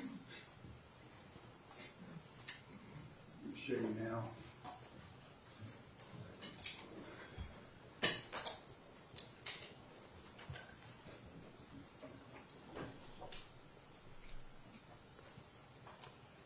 States Exhibit 14C and 14A. And ask you if you can identify them. Yes. This was a classroom 1256, closest to the east stairwell, and laying in front of this classroom was victim Scott Beagle.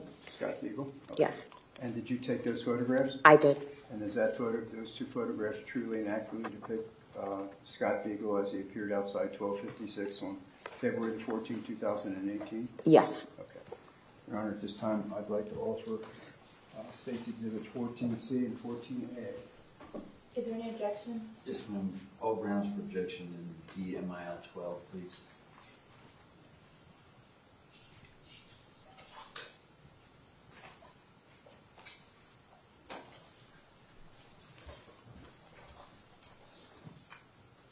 All right, over the defense objection, States Exhibit 14A for identification will be received as 282, and 14C as in Charlie for identification will be received as 283.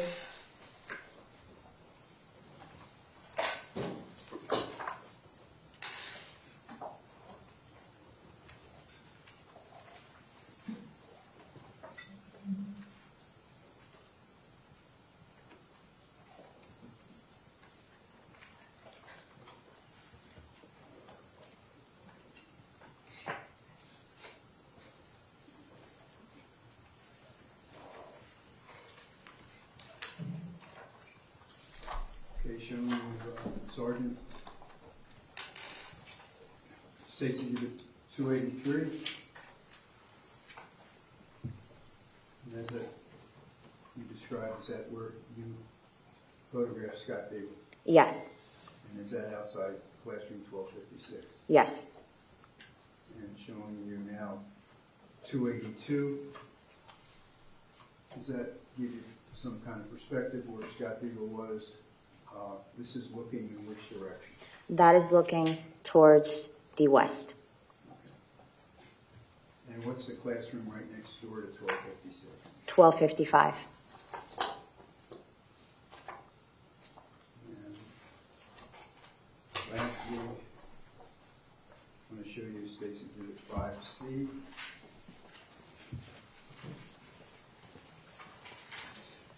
And you recognize who that is? Yes, Who is that? it is Mr. Scott Beagle. Okay, Your Honor, this time I'd like to offer States Exhibit 5C. Is there any objection? This one, grounds is outlined in DMIL 12, please. Okay, over the defense objection, States Exhibit 5C, like Charlie, will be received as 284.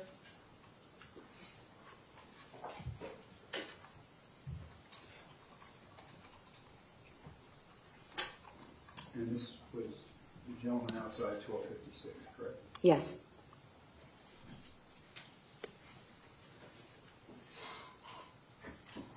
And I'm going to show you States Exhibits 13D, 13V, like in victory, 14I, and 14H. Ask you, Sergeant, can you identify these photographs?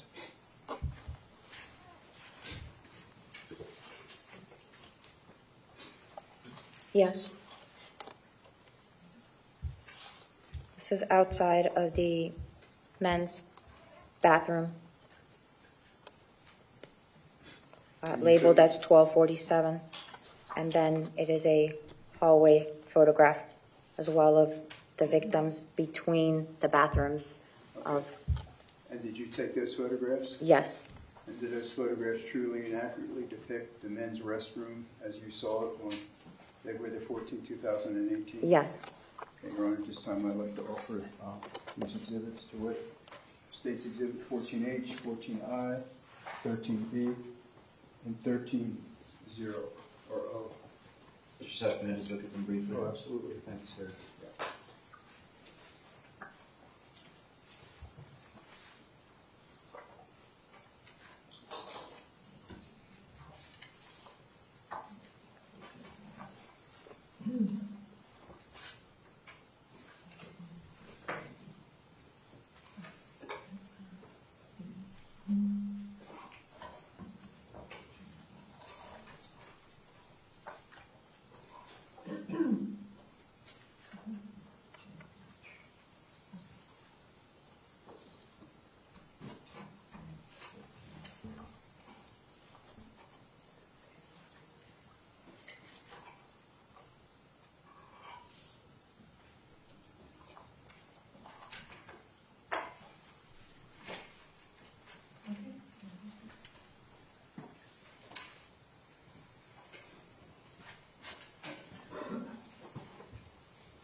Defense, is there any objection? Just merely incorporate all grounds for objection in DMIL 12, please. Okay, so noted.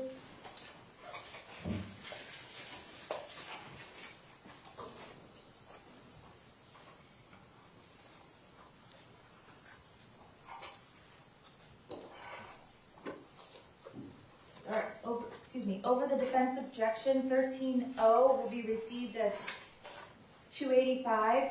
13B, like Victor, will be received as 286. 14H will be received as 287. And 14I will be received as 288.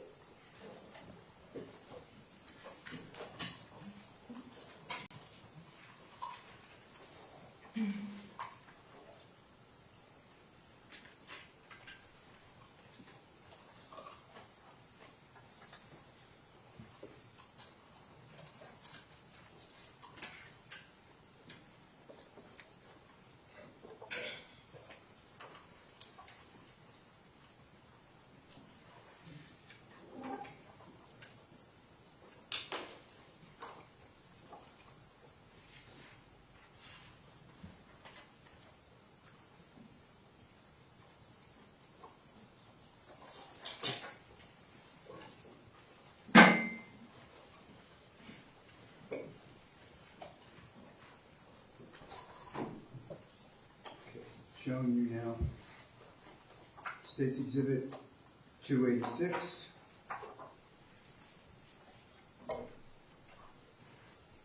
What does that show? That is right outside the men's bathroom, labeled 1247.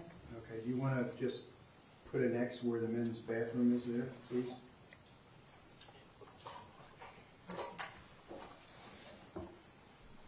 Okay. And showing you now State's Exhibit 287. What's that? These here are penetration sites, basically bullet holes going into that men's bathroom. And is that the alcove of the men's restroom door? Yes, And is that the door we're talking about? yes, Okay. And I'm showing you State's Exhibit marked 288. Is that a close-up of that? yes. And I want to show you now State's Exhibit 12V for identification. Yes, Can I see if you can identify that? yes. And what is that? Victim Joaquin Oliver. Okay, and was that the way he was found when you took that photograph Yes, on February the 14th, 2018? yes. Okay, Your Honor, at this time I'd like to offer State's Exhibit marked 12V. Is there any objection? Yes, ma'am, again, DMIL 12, please. Okay, over the defense objection states 12V as in Victor for identification will be received as 289.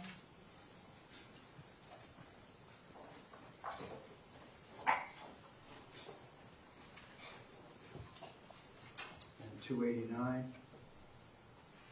is that Joaquin Oliver? Yes, And can you see where the men's restroom was? yes. It Did was you put an X? in this direction, right in here was the alcove. And showing you State's Exhibit 113. Who was that? That's victim Joaquin Oliver.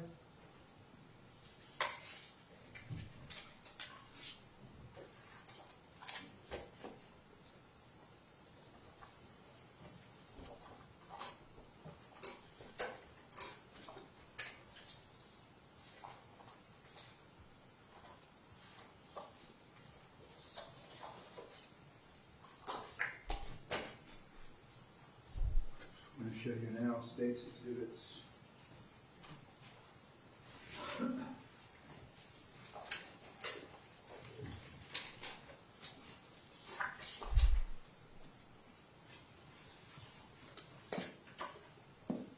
12U, 12T, and 13S. Okay. I ask you, Sergeant, to identify those. Yes, this is a photograph looking towards the west hallway, and it shows victim Peter Wang.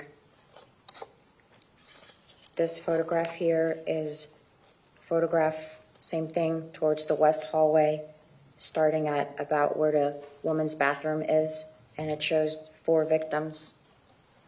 Victim Meadow Pollock, victim Cara Lofran, Joaquin Oliver, and Peter Wang.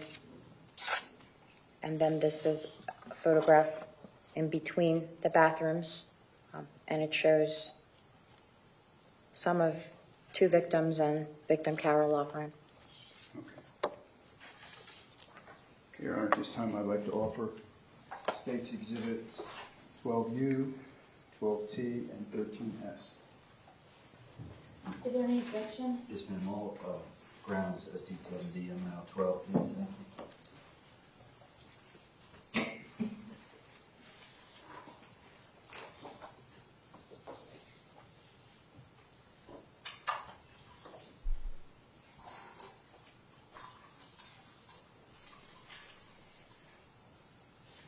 Okay, your objection is noted. Over the defense objection States 12T for identification will be received as 290. States 12U for identification will be received as 291. And states 13S will be received as 292.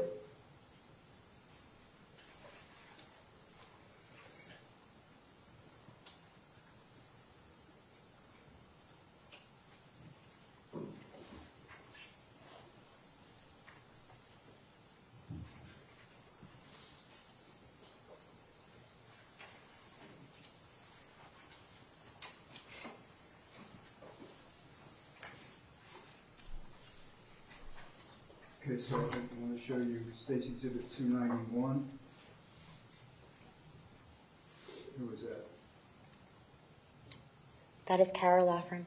Okay, and is that the way you found her? Yes. And State's Exhibit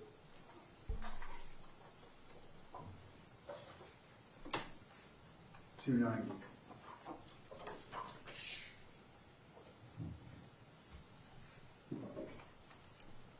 Laying prone, which is head down, is going to be Meadow Pollock, and then Kara, and then Joaquin Oliver, and all the way by the west end of the hallway is Peter Wang.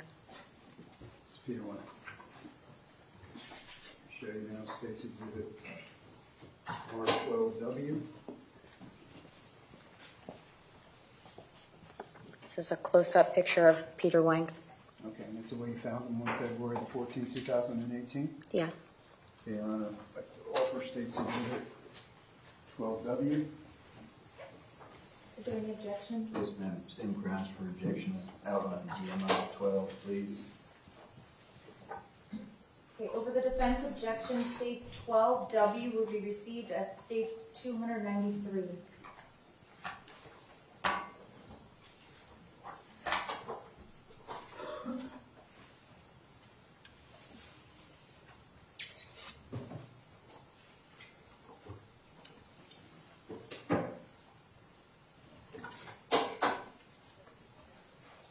Okay, State's 293.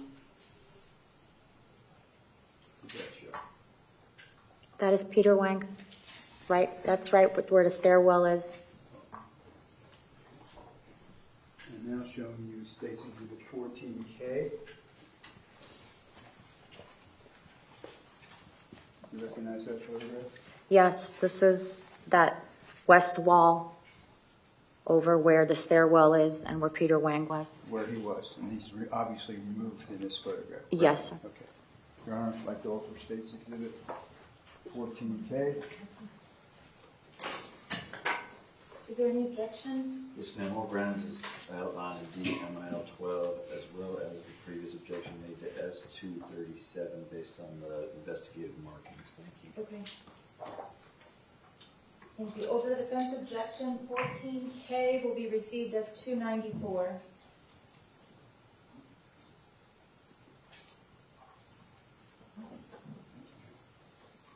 All right, showing you now the Sergeant 294. Tell me what that is. That is the west wall.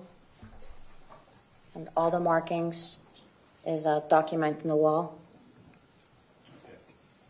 And you can see that there's that window there. Yes. Where is that window?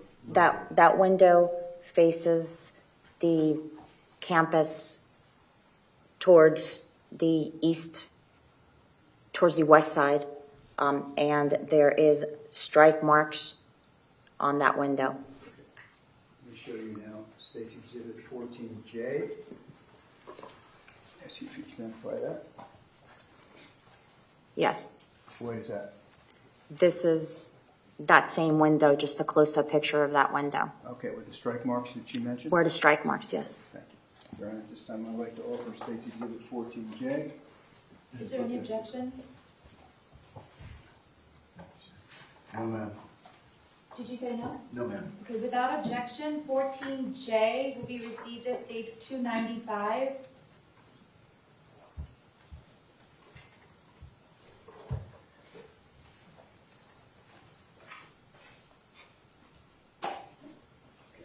Here's 295. the strike marks you're talking about? Yes, sir. And this is looking out west, correct? This is looking out west, yes.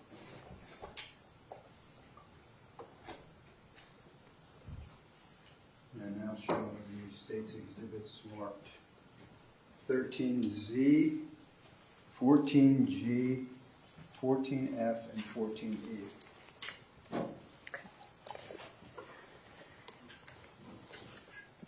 This is a bullet hole penetration site of in room 1255 and documentation of the projectile flight, how the projectile went through the room in room 1255. All these photographs are documenting that. Okay.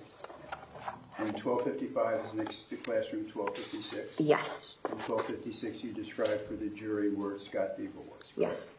Okay. Your Honor, at this time I'd like to offer State's Exhibit 13Z, 14G, 14F, and 14E. Thank you.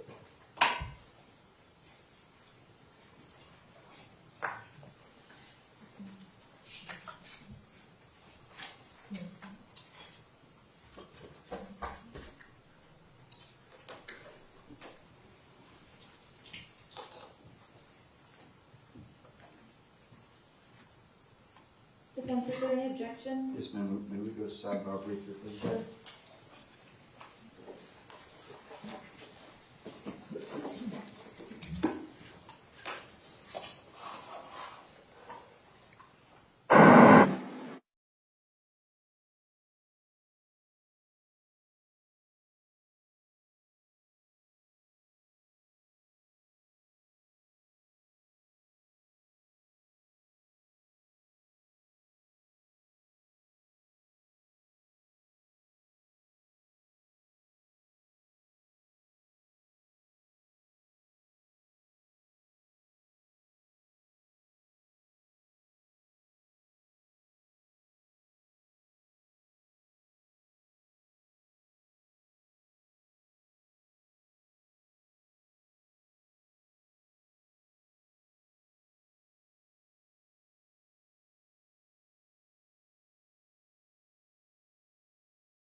Okay, over the defense objection, states 13Z will be received as 296, 14E will be received as 297, 14F, 298, and 14G, 299.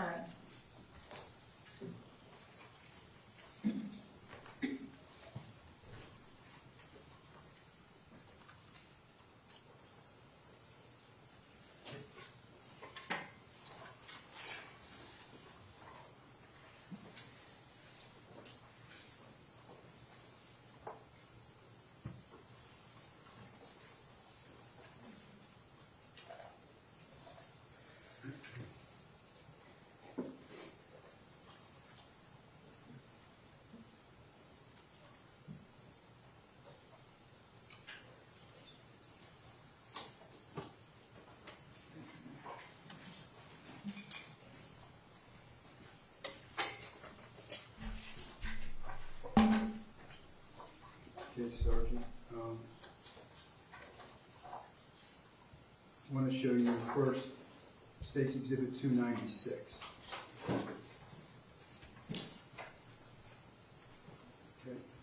Please tell us what that is. It's the fire cartridges or fire casings, as we stated before, all around the front of classroom 1255. Okay, and where's 1256? 1256 is going to be right here, and then this is 1255. And now showing you State's Exhibit 299.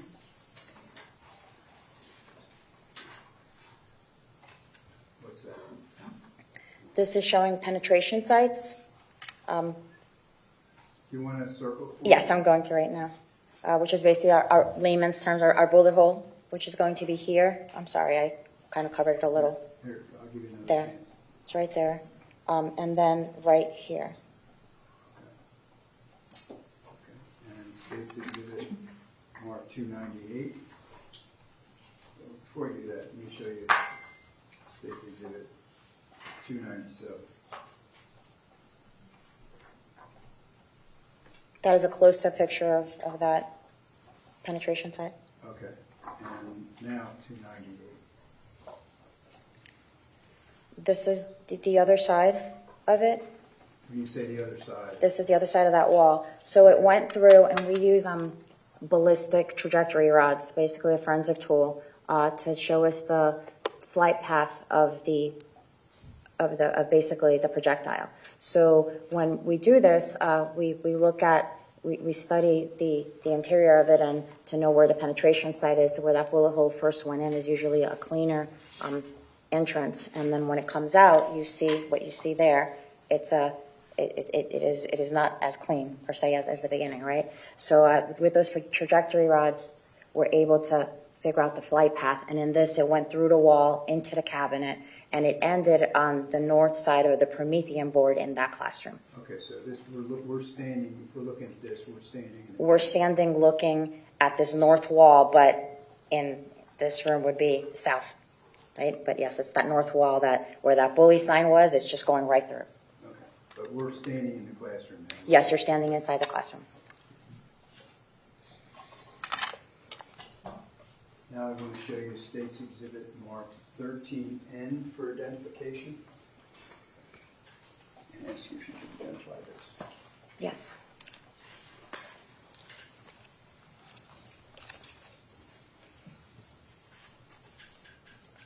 This was found on quadrant 3-4 on the 3rd floor, and it's a rail cover in the hallway, and it was collected in quadrant 3-4.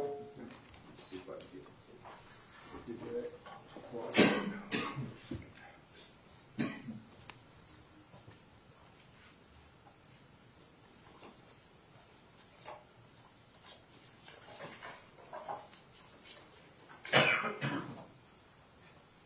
So holding up now, State's Exhibit 281, which is the quadrant diagram. Yes. Testified about. So where did you find this rail cover? We can't see it. Yeah. Now we can. Okay. It was, so this is the alcove to the women's restroom here. No, I can't see it. I can't see it either. Let's see. Try it again. So right here is that alcove? I don't have the red pen, so I can show you. So it's 1248, where the alcove is, it was right in the interior. Hold on for 1 second. Ian's going to Okay. show you over here.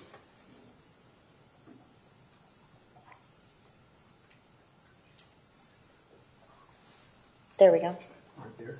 Oh, look, my finger's over there. So yes, it was in this little alcove, and it was like right there. Yes. Okay. And it's a rail cover for what? It's a rail cover for the firearm, and basically a rail cover is attached usually to the barrel, and that's because it gets hot, and it protects you from is usually the reason for the rail cover. Okay. Your Honor, this time I'd like to offer State's Exhibit marked 13N. Is there any objection? Rule 401, please. Okay, over the defense objection, states 13N, like Nancy, will be received as states 300.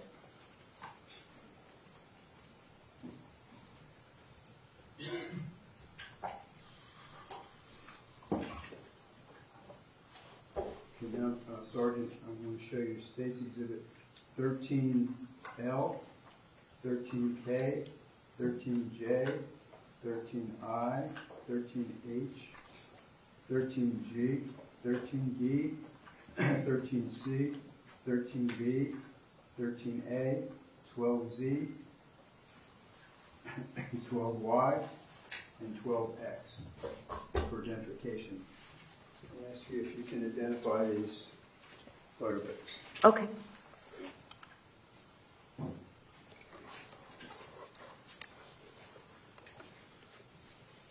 Yes. These the first couple here are going to be in front of the teacher's lounge, room 1240. And to the interior of that teacher's lounge in 1240, it shows the strike marks on the windows of that room.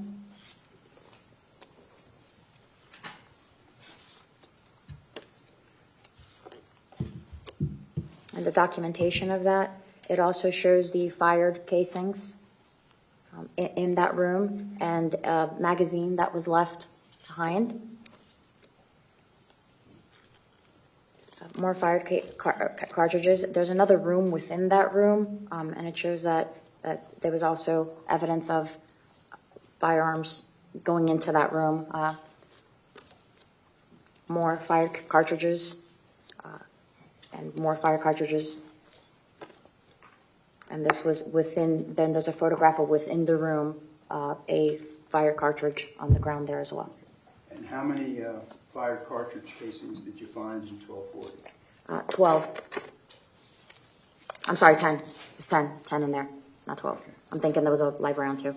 All right, Your Honor, this time I'd like to offer Stacy exhibits 12X, 12Y, 12Z, 13A, 13B, 13C, 13D, 13G, 13H, 13I, 13J, 13K, 13L. Governor, may I just look at them briefly? Sure. Thank you.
Your Honor, just make the same objections that were made to S237 regarding markings in the scene being different. Okay. Thank you.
defense objection, the exhibits will be received as the following.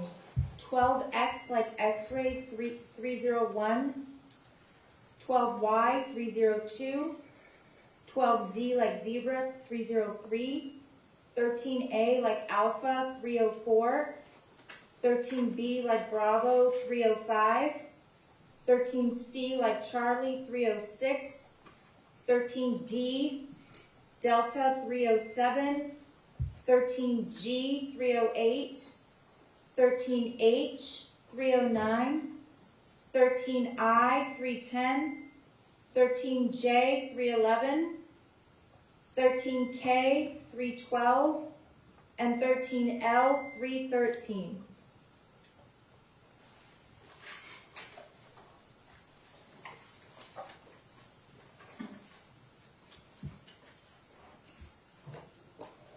Your Honor, Yes. while those are being marked, I would ask that State Exhibit 270 be placed back in the box, or at least the muzzle be not pointed towards the jury, please.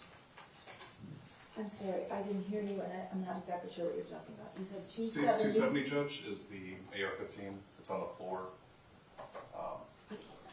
It's behind the stats, Judge. That's why you can't see it. And so what do you, I'm sorry. what I'd ask was that it be placed back in the evidence box, or at least have the muzzle pointed in the safe direction. I'll put it in a safe direction. Look at me. Amy? I said and me. If it's pointing at you, it's pointing at me, but No. you explained that, your witness explained that it's been Yeah. made safe, correct? Yeah. All right.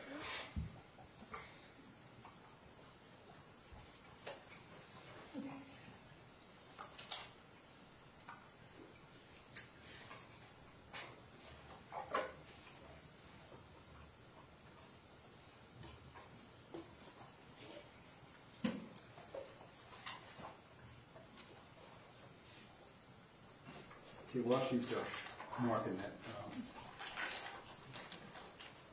let me show you State's Exhibits marked 13E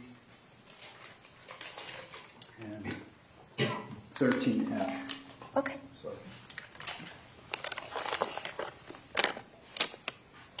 13E is going to be the one fired casing collected from room 1240A. So this is that second room that we described within that first room, which is a teacher's lounge. So you get the picture.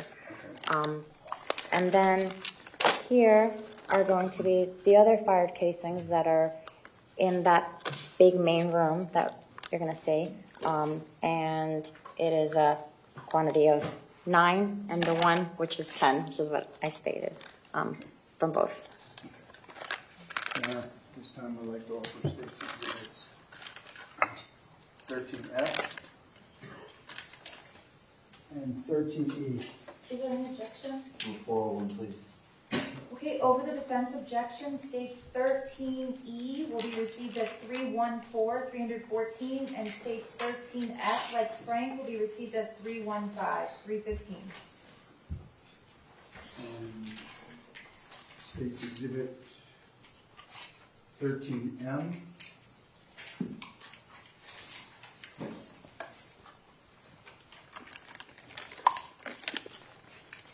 This is the 40 round capacity magazine that I stated was in that room as well. And you're going to see it's on a desk. This is that empty magazine that was recovered from there. Up to 40 bullets can fit in here, like I've stated before. That's what that holds. And it was empty, right? It was empty. Okay. Your Honor, this time I'd like to offer State's Exhibit 13M. Is there any objection? Move 401, please. Okay, over the defense objection, states Exhibit 13M, like Mary, will be received as 316. Okay. Sergeant, first I want to show you State's Exhibit 301. What's that? That is a view of that teacher's lounge, room 1240, looking at it from east to west. Okay. So we're talking about the northwest section of the third floor hallway, correct? Yes. Okay. And State's Exhibit 302. That is going to be a view of that same teacher's lounge, room 1240, but this is from south to north. And State's Exhibit 303. This is that same room now in the interior of the room, which it depicts the windows Okay. and your strike marks on the windows. Okay. The windows, which directions are they are the windows facing? Do you know? The windows are facing towards the west. Okay. And how about the one window on the left? This window here, Yeah. this window is facing towards the south. Okay. Okay. And showing you State's Exhibit 304.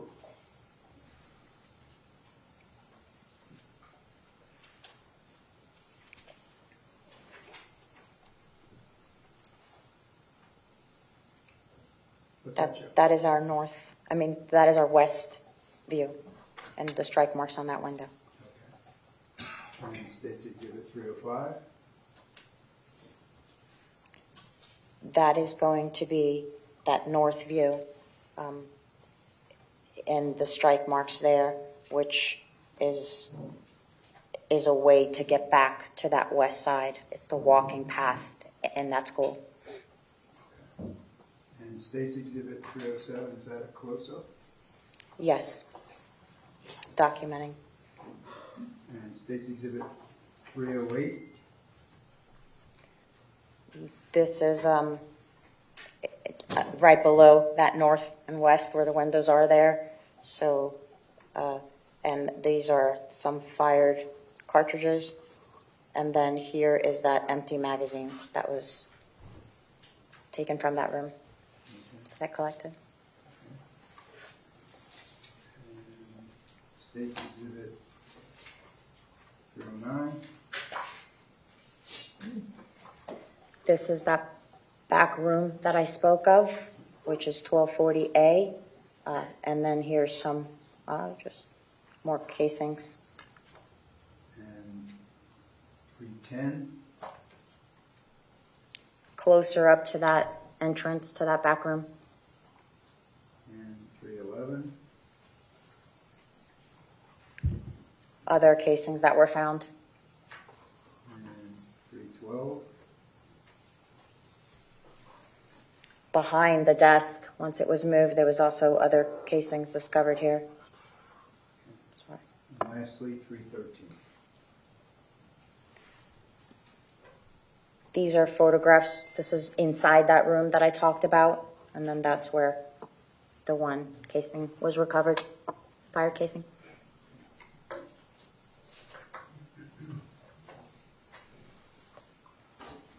Now showing you State's Exhibit marked 14D.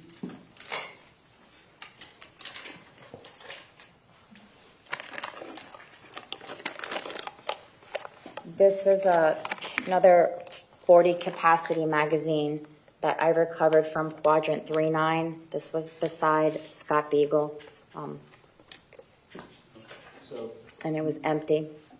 okay, so looking at our schematic, where would it be? Can you see? 39 is going to be right here. Your Honor, at this time, I'd like to offer State's Exhibit.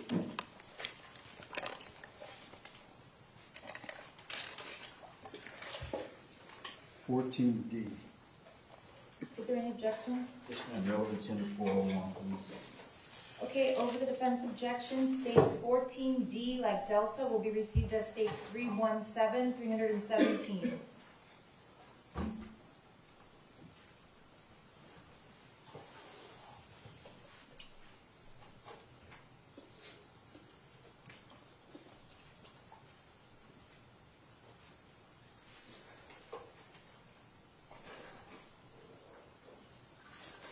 Okay, Sergeant, I'm going to show you now State's Exhibit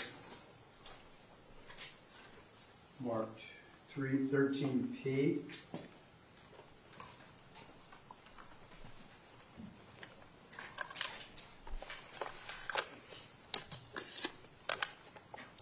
These are the fired casings that when we discussed how everything was set up into quadrants. This is quadrant 3-1, which would have been the quadrant further west by victim Peter Wang. And again, I do them by the make of the manufacturer for that fired casing. So here we have one EM 8 Lake City, which is LC, one PMC, and one FC. So there are 10 casings There's a total of 10 casings here, yes. in Q1, right? In Q31. 3-1, okay. And show you now State's Exhibit 13R.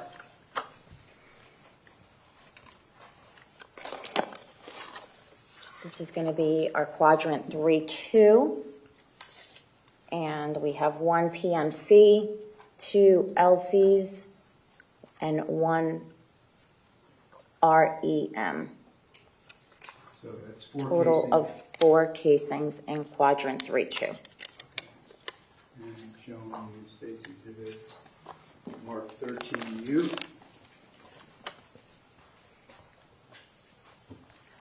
Following along, quadrant 3-3 is going to have 5 LCs, 1 PMC, a total of 6. Okay. Fired casings, right? Fired casings, yes. Showing you now State's Exhibit 13W.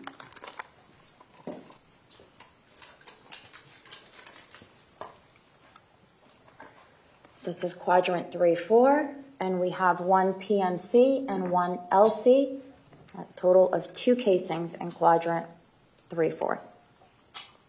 And State's Exhibit marked 13X.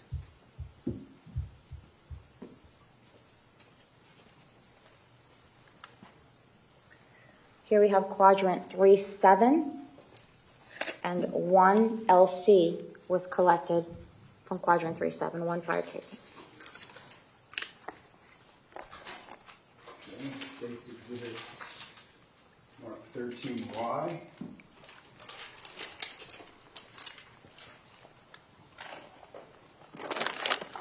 This is our quadrant 3-8. I had 14 LCs, 1 WMA, 2 REMs, for a quantity of 17 in this quadrant 3-8. And they're down here, separately packaged. And State's Exhibit for identification 14B. This is going to be quadrant 3-9. And there was 11 there. It's going to be 4 PMCs, 7 LCs, for a total of 11, which are here, separated again. Okay, so you had 51 It totaled to 51 in the hallway. and 10 and 1240 for a total of 61 casings, correct? 61 casings in the 3rd floor. Right. Okay. Your Honor, at this time I'd like to offer State's Exhibits 14B,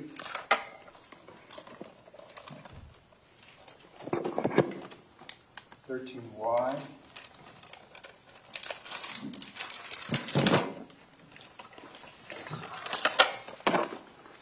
13X, 13W, 13U, 13R, and 13P. Yes, ma'am, relevancy number 401, please. Okay, over the defense objection states 13P as in Paul will be received as 318. States 13R will be received as 319. 13U will be received as 320. 13W will be received as 321. 13X will be received as 322. 13Y will be received as 323. And 14B will be received as 324. Thank you, Your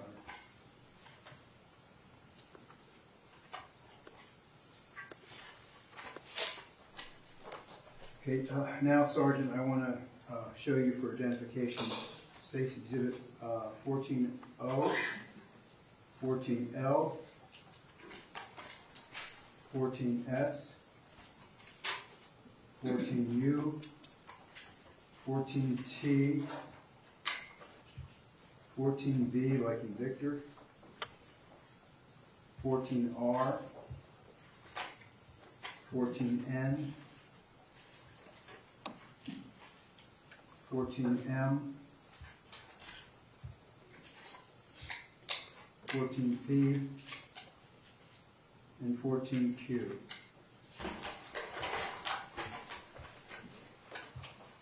And ask you if you can identify these.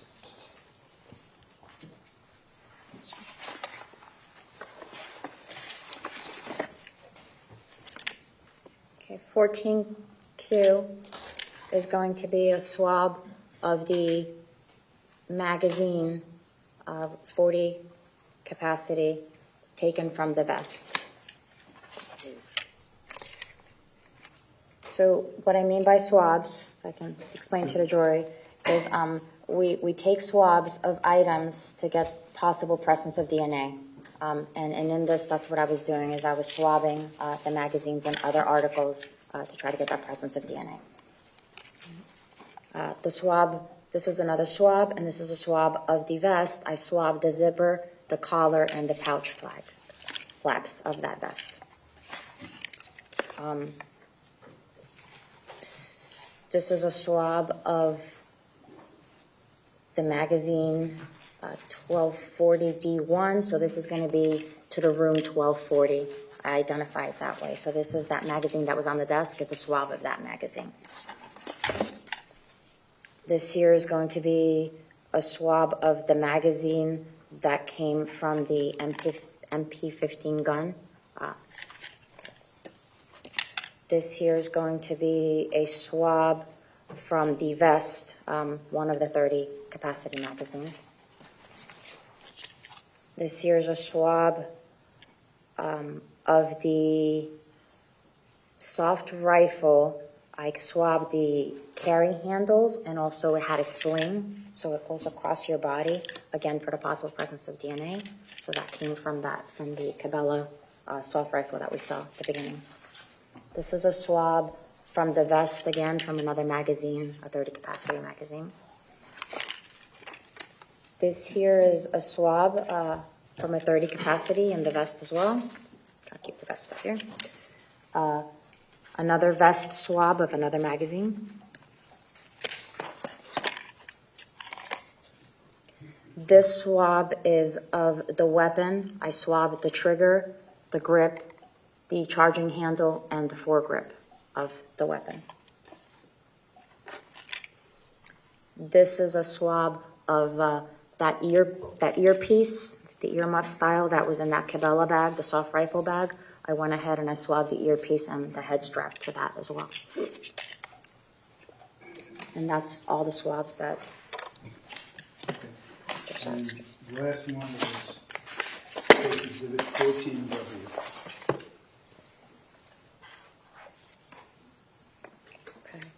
This swab is of that magazine in that quadrant 3-9 that was empty, also that 40 capacity you saw. That's a swab of that magazine.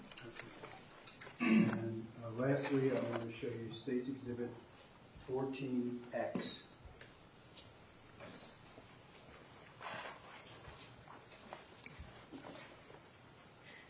This is the buccal collection kit that I took of Nicholas Cruz. Okay. A buccal is a DNA of a person, and I received an order to go take that. You took a swab? Yes. All right, and do you see the person you took a swab of, a buccal swab of here today? Yes. Would you point him out there? Yes. Overruled.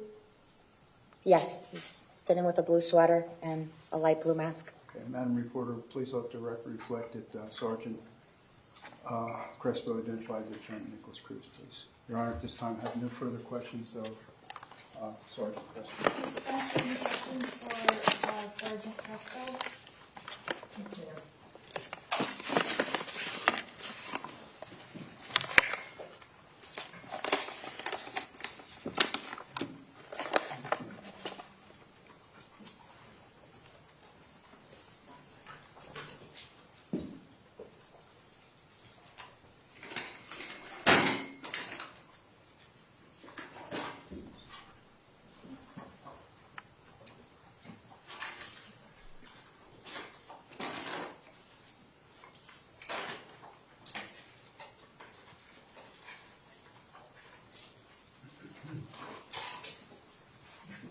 Good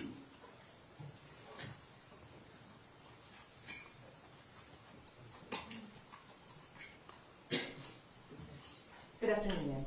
Good afternoon. When you go to process a crime scene, you have a specific protocol that you follow, correct? Yes. Okay. And after getting an assignment and then visually inspecting whatever it is you're going to process, you immediately take photographs of the area, correct? Yes. Okay. And you do this because in processing a crime scene, you often have to alter it, the crime scene, correct? What do you mean alter it? Well, move things. If you use any tools to do it, it might change things up a little bit. You take photographs initially before you make any changes or process anything, correct? Yes. Okay. And several of the photographs that you just testified about were photographs that you took prior to processing the crime scene. Yes. Okay. So those initial photos that you take would most accurately represent the way that the crime scene looked just after the crime before you do anything to it. Yes. Okay. You testified about several swabs, DNA swabs that you took, correct? Yes. Okay, and did you receive results from those? I send them to the lab, and the detective receives the homicide detective receives the results. Okay. You also swabbed the handles of the windows inside that teacher's lounge, correct? I did not. Okay. And I want to show you what you previously noted as the window from inside that. And this is Exhibit 306.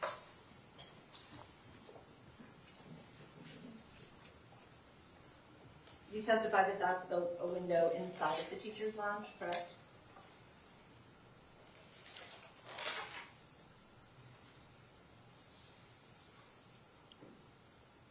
I'd have to take a look at another photograph to be able to, Okay. because That's fine. that view, It's too close for you to... yeah, I believe it is though. Just looking at the angle. But that's to the, I'll show you a couple more. It's fine. I'm going to show you, before I come back to this one, I'll show you 304.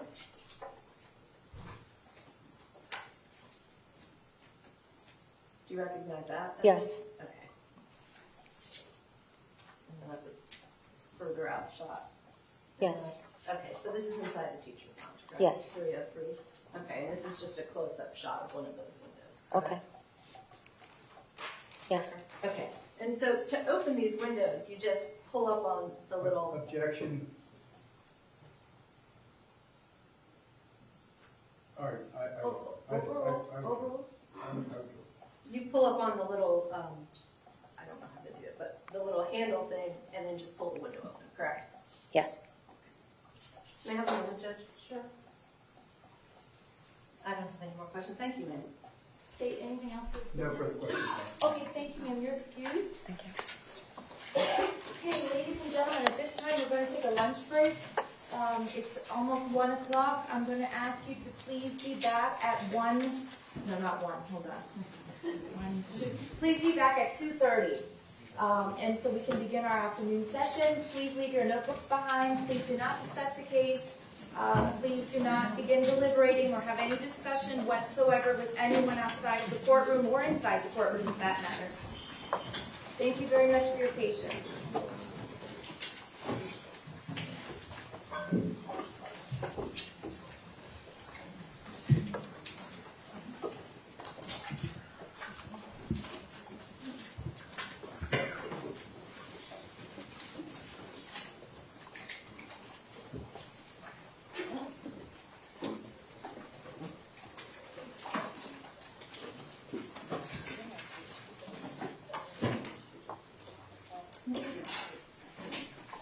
All right, the jurors have been excused. We are in recess. We'll start back the afternoon session at 2:30.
Sure.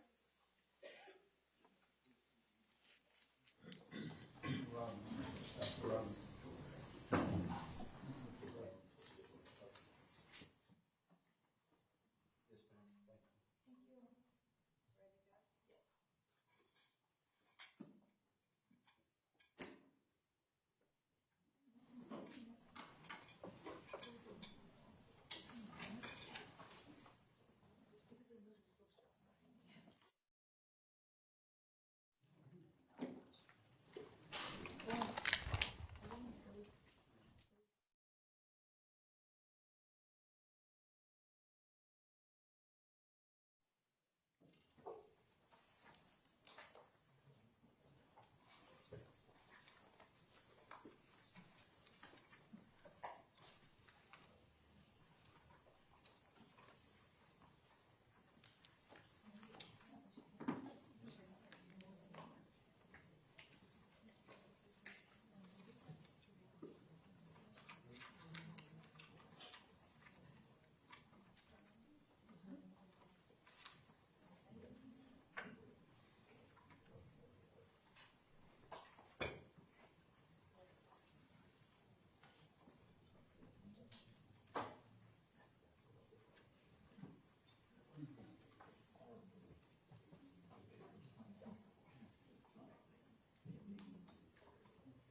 Ready to go?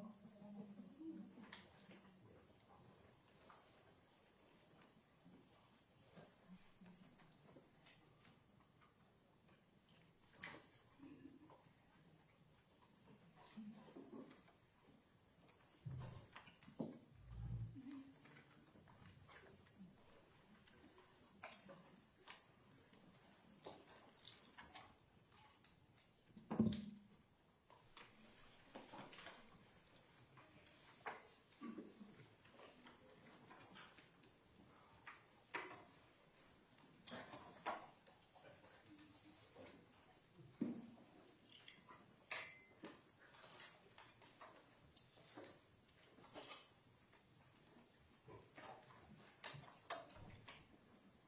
Where is the right to read?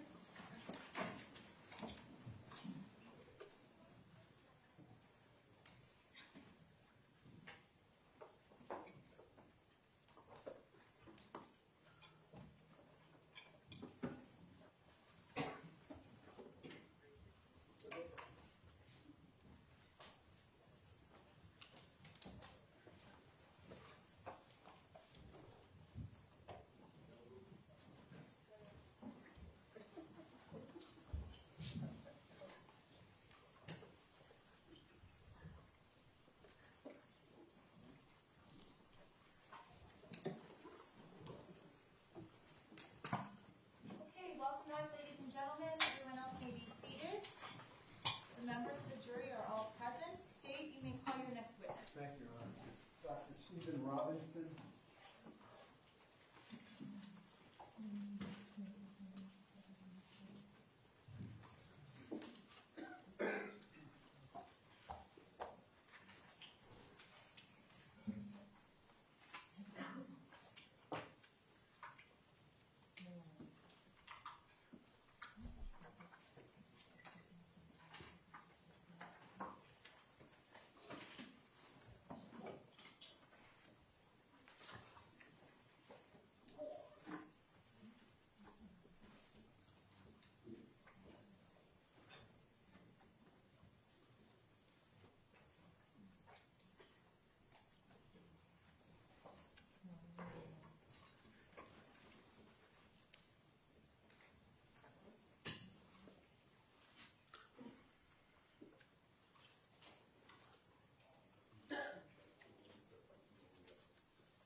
Good afternoon, sir. Please raise your right hand. Do you solemnly swear or affirm the testimony you're about to give us the truth, the whole truth, and nothing but the truth? I do. Thank you, sir. You can put your hand down and be seated. And when you're seated, please state your full name and spell your last name for the record.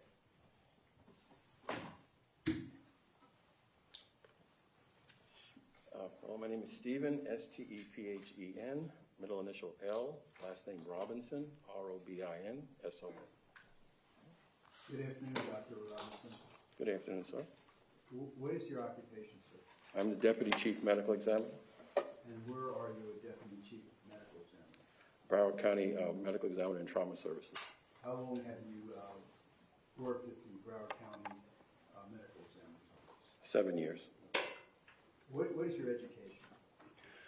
Bachelor of Science degree from Syracuse University, 4 years. Medical school, Howard University, 4 years. Medical degree.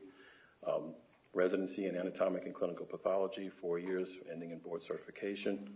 1 year forensic pathology, ending in board certification. Okay. And where have you worked since your medical degree? I was employed by the U.S. Navy, multiple duty stations. Most recent duty stations, Dover Air Force Base. And how long were you in the Navy? 30 years. And when you retired in what year? July 1st, 2015. Okay. And when you retired, what rank were you? Captain. Okay. Do you have any certifications? I do. I have certification in anatomic and clinical pathology certified. I have certification in forensic pathology certified. And you're licensed to practice medicine where? I'm licensed to practice medicine in Nevada, Florida, and Maryland. Okay. I'd like to call your attention to Wednesday, February the 14th, 2018. Do you have occasion to respond to a certain location? I did. Where did you respond to? Marjory stormed MSD High School. Okay. And you went there because why? I was the Deputy Chief Medical Examiner as I was responding at the direction of my boss, who was the Chief Medical Examiner, Dr. Malik. Okay. As a medical examiner, have you testified as an expert in forensic pathology before? I have. And how many times? 20 to 30, best I can tell. In what courts? Both federal and civil. Okay. So when you responded to Marjory Stoneman Douglas, what did you do? Basically, when we first got there, I was met by 3 investigators. Initially, we waited for FBI to complete the crime scene investigation. At that point, myself and the 3 investigators entered the building and basically completed photography on decedents and basically placed decedents in human remain pouches for transportation back to our office. Okay. On Thursday, February the 15th, 2018, do you have occasion to perform an autopsy? I did. Okay. Let me show you state's exhibits. I'll read this into the record, Doctor. 21H, 21G, 21F, 21E, 21D, 21C, 21D, 21A, 20Z, and 5E. Dr. Robinson, would you good enough to take a look at these exhibits? Yes, sir.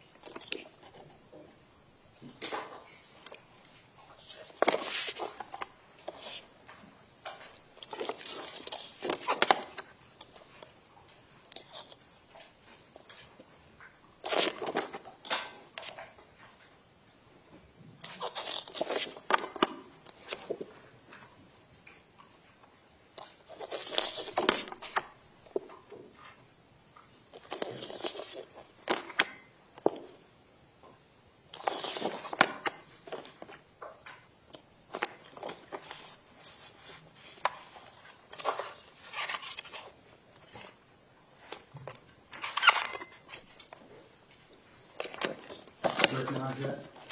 Sorry. You recognize those? I do. photographs? Okay. And who is that?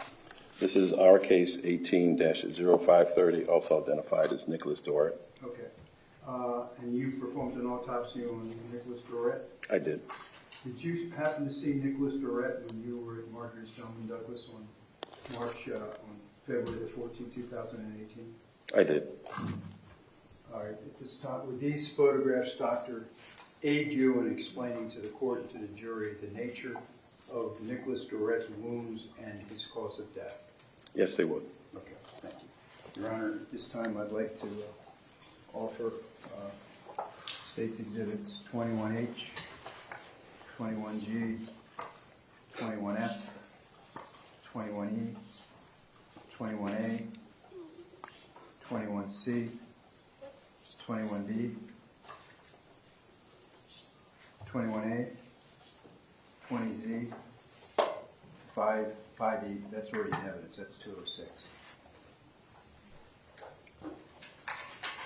You said 5E is already entered as 206? Yeah, that's 206. Okay.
Is there any objection? Yes, ma'am, we object to Mr. Photographs based on all the objections and grounds outlined in DMIL 12, please. Okay, so noted. Over the defense objection, states 20Z as in zebra for identification will be received as 325. 20Z like zebra will be entered as 325.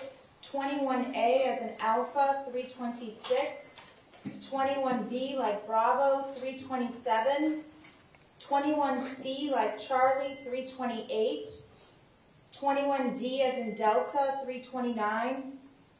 21E will be entered as 330. 21F as in Frank, 331. 21G as in George, 332. And 21H, 333. Dr. Weller, clerk, marking that. I want to show you State Exhibit 206. Do you recognize that person? I do. Is that Nicholas Duret? It is. And age and height and weight?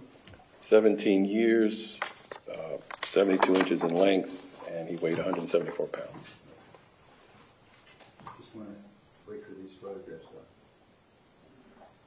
There are some marks on the screen. I don't know if you can see there's like 4 arrows Yeah, I got it. and some check marks. There you go. Thank you.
Okay, Dr. Robinson, I want to show you State's Exhibit marked 325. It has been introduced in evidence. And could you explain, you have that labeled wound A, correct? That is correct. Okay, and could you tell us what that is and what damage that wound caused? What we're looking at, the wound labeled A, is an entrance gunshot wound. Basically, what the damage it caused, it basically passed through his right shoulder, going under the right clavicle or collarbone, lacerating, transecting the right subclavian artery and vein, also noted as the right subclavian vessels. I'm sorry, could you just speak up a little bit? Oh, well, okay. If you wouldn't mind just scooting the Scoot. chair a little bit towards the microphone, that would probably help. Okay. Again, the bullet passed under the right clavicle or the collarbone. At that point, transected or lacerated major vessels, specifically the right subclavian artery and the right subclavian vein. It proceeded to pass through the upper part of the right lung. From there, it entered the pericardium, which is the heart sac surrounding the heart. At that point, it also lacerated what's called the right main bronchus, which is a breathing tube that goes into the right lung. It lacerated the aorta, which is the major vessel leaving the heart. It actually passed through the left side of the heart, exited the lower left side of the heart, passed through the lower portion of the left lung, and lodged in the left side of the chest wall. Was that wound in and of itself fatal? It was. Now, I'll show you State's Exhibit marked 326, Dr. Robinson.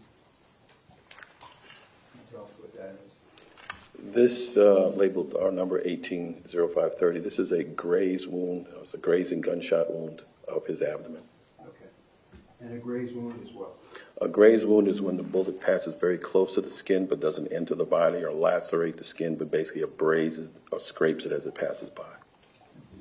And show you State's Exhibit 327. Again, this labeled 18-0530. This is for orientation purposes. This is the left thigh, the front of the left thigh. And it's a very similar wound. This is a graze wound, of the grazing gunshot wound of the left thigh. The graze wound to the left thigh and to the abdomen. Can you tell whether those two graze wounds were prior to the shot, the fatal shot in the shoulder that went through his heart? I cannot. Okay.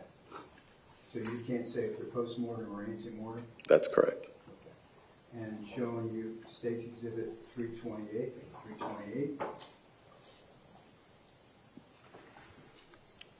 What we're looking at for orientation purposes is the right hip, and the wound labeled B is what's a ballistic injury, penetrating ballistic injury.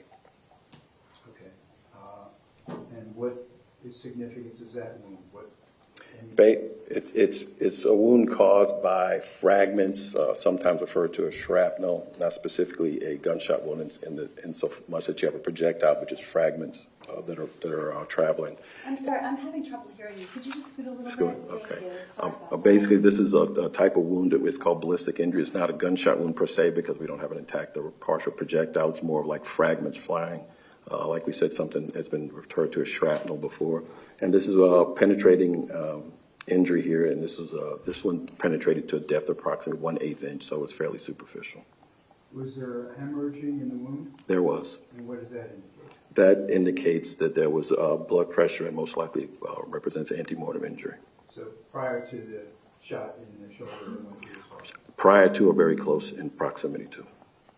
And State's Exhibit 329, Dr. Robinson. Again, for orientation purposes, we're still in the right hip, just a little bit lower down. This is also a penetrating ballistic injury. As we talked about, it's basically fragments flying. This was a deeper penetration. It went to a depth of approximately 3.5 inches into the muscle. Okay, and was there hemorrhaging in this one? There was. Indicative of what? Ante-mortem injury. Okay, prior to death. Prior to death, yes. Okay, and State's Exhibit 330. What we're looking at is the side of his right ankle. These are multiple superficial ballistic injuries, basically metal fragments and other types of things that are just flying and penetrate the skin at that point. Okay. Dr. Robinson, were you able to determine the cause of death of Nicholas Dorette? I was. And what was the cause of death? Gunshot wound to the chest.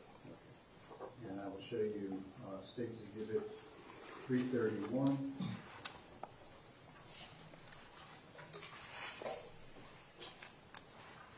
And what is that?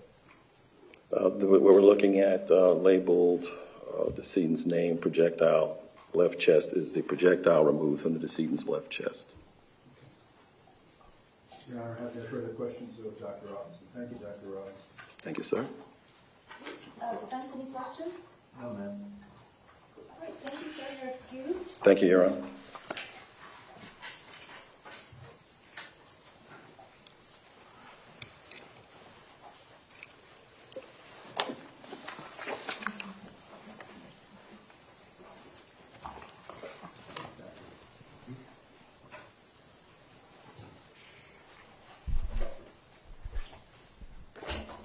State, call your next witness when you're ready. Dr. Gwendolyn Sneed.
Please raise your right hand. Do you solemnly swear or affirm the testimony you're about to give is the truth, the whole truth, and nothing but the truth? Yes, Okay, thank you. You can be seated. thank you.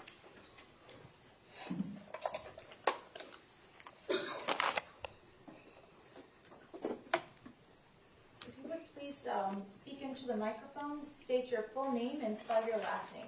Yes, my name is Dr. Gwendolyn Sneed, last name spelled S-N-E-E-D.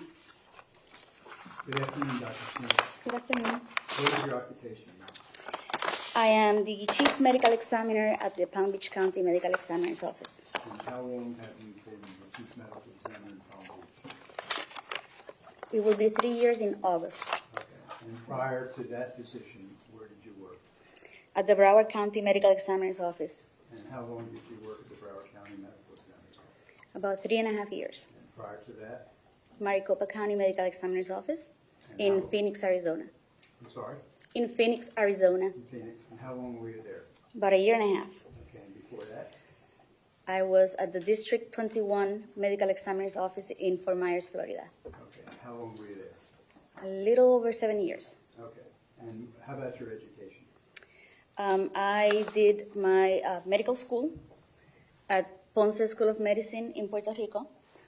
I did a residency or a specialty in pathology at the Mount Sinai Medical Center of Greater Miami Beach. After that, I did my subspecialty in forensic pathology at the Miami-Dade County Medical Examiner's Office, and then I was hired as a staff in that office for about 3.5 years. Okay.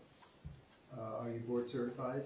Yes. What are you board certified In anatomic pathology, clinical pathology, and forensic pathology. Okay. And are you licensed to practice medicine? Yes, in the state of Florida. Okay.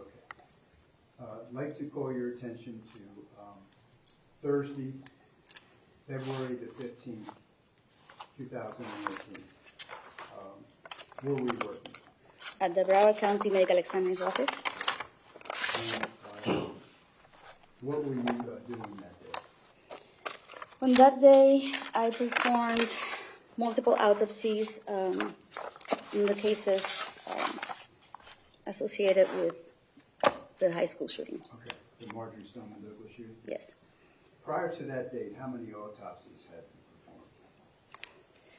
I can't recall. I'm about 3,000 now. Okay. And of those autopsies, were you able to determine the cause of death? Yes, that's part of my job. And approximately what percentage of those autopsies were you determining the cause of death? Was the cause of death caused by gunshot wounds? I don't have the numbers, but I do many cases of gunshot wounds. I don't have the actual number. Okay. Have you ever testified as an expert in forensic pathology in a court of record? Yes. How many times? I'm about 50 now. And what courts? In Miami-Dade, in Fort Myers, District 21, in Maricopa, in Broward, and Palm Beach. Okay. I want to show you now States Exhibits 20D, 20C, 20B, 20A, 19Z,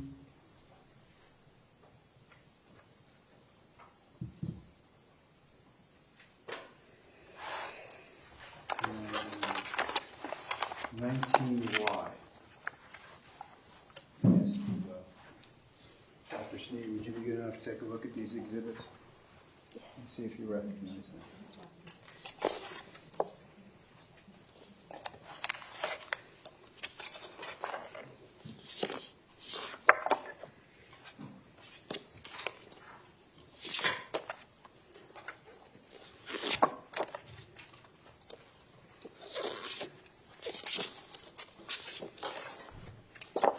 Yes.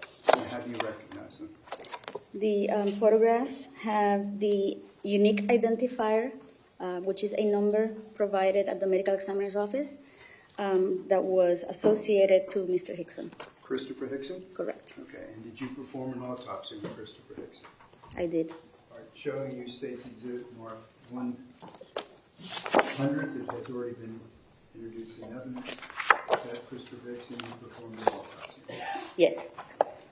With those photographs that I just showed you, those exhibit numbers, they aid you in assisting the court and the jury in understanding the nature of his wounds and the cause of death. Yes. Your Honor, at this time, I would like to offer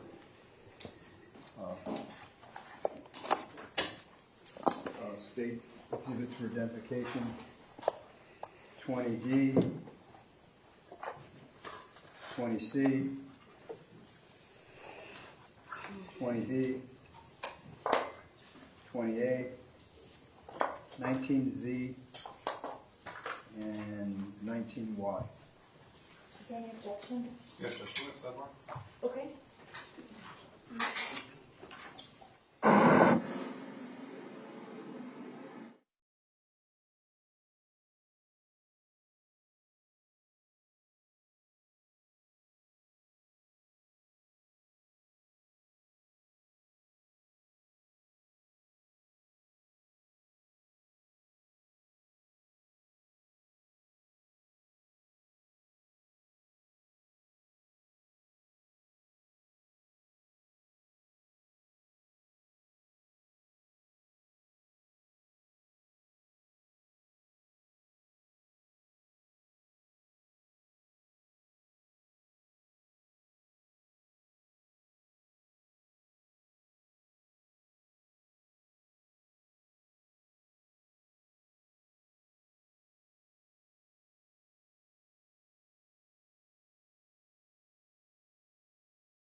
objection. What's been marked for identification as states 19Y will be received as 334, 19Z like zebra, 335, 20A as in alpha will be received as 336, 20B as in Bravo will be received as 337, 20C as in Charlie will be received as 338, and 20D as in Delta will be received as 339.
Doctor, I want to show you State's Exhibit marked 334.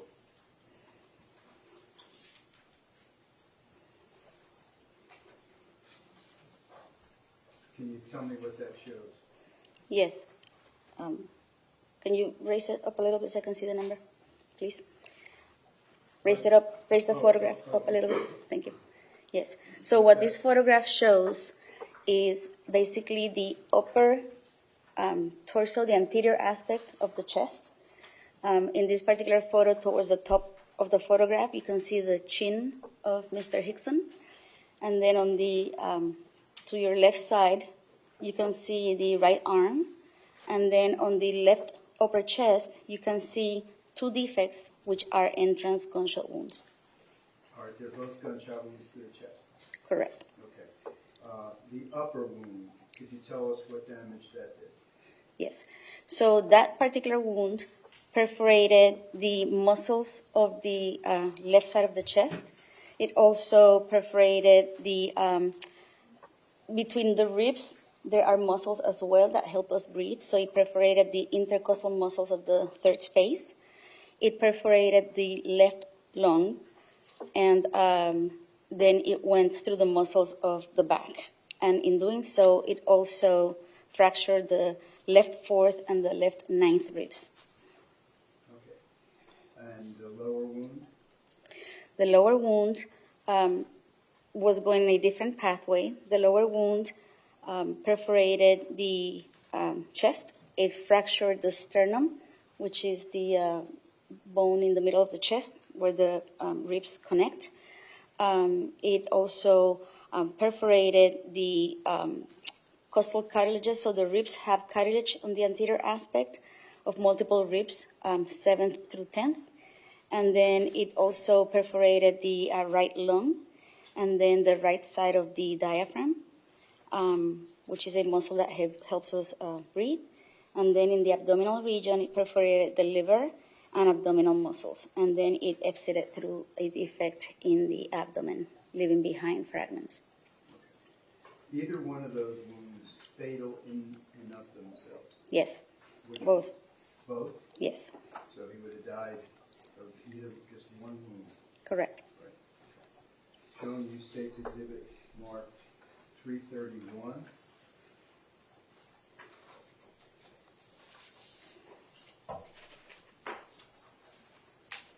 So this particular wound, what you're seeing on this photograph is towards the top of the photograph is the head. You're looking at the back on the left side. This is the exit defect associated to the entrance wound that I just described on the left side of the chest, not the one near the central portion, but the left upper chest. The higher one. The higher one, correct. And State's Exhibit 336.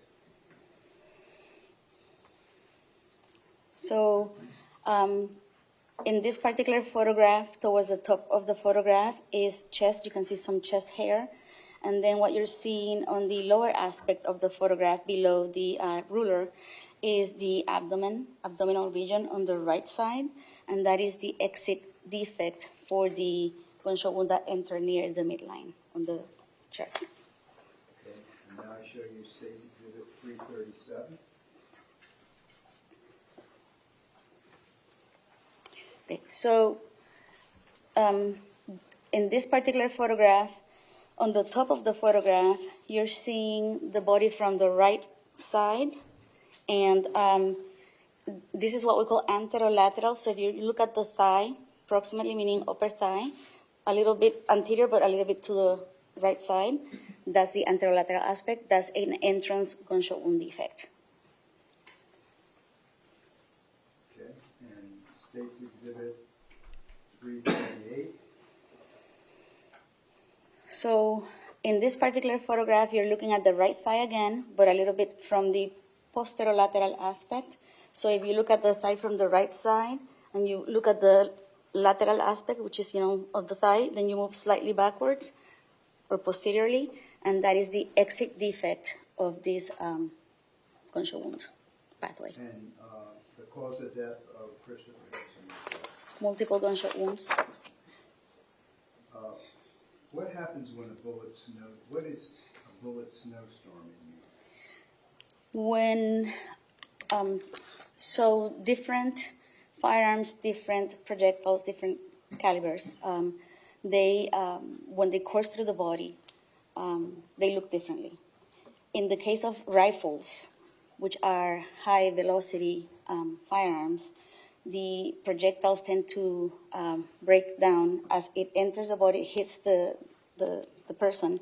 It tends to fragment and break down as it goes through the wound pathway.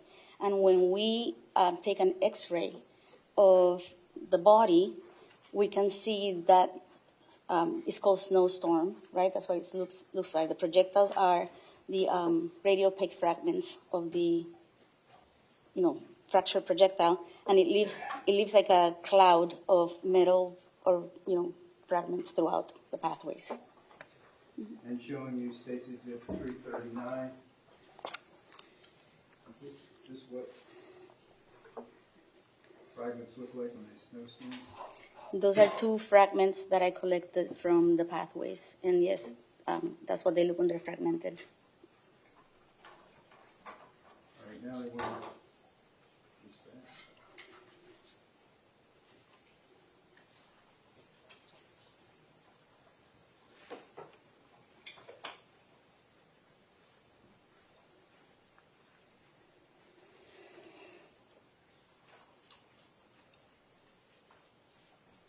On that day, Dr. Sneed, did you perform another autopsy? I did. And who did you perform that other autopsy? Peter Wong. Showing you State's Exhibit 115, it's already been introduced tonight. Yes. And now I want to show you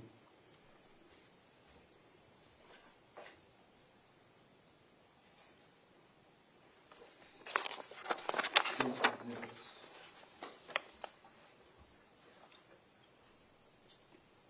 20U, 20T, 20S, 20R, 20Q, 20P, 20O, 20N, 20M, 20L, 20K, 20J, 20I, 20H, 20G. Dr. Sneed, if you would take a look at these exhibits and let me know if you recognize these in conjunction with your autopsy of Peter Wayne.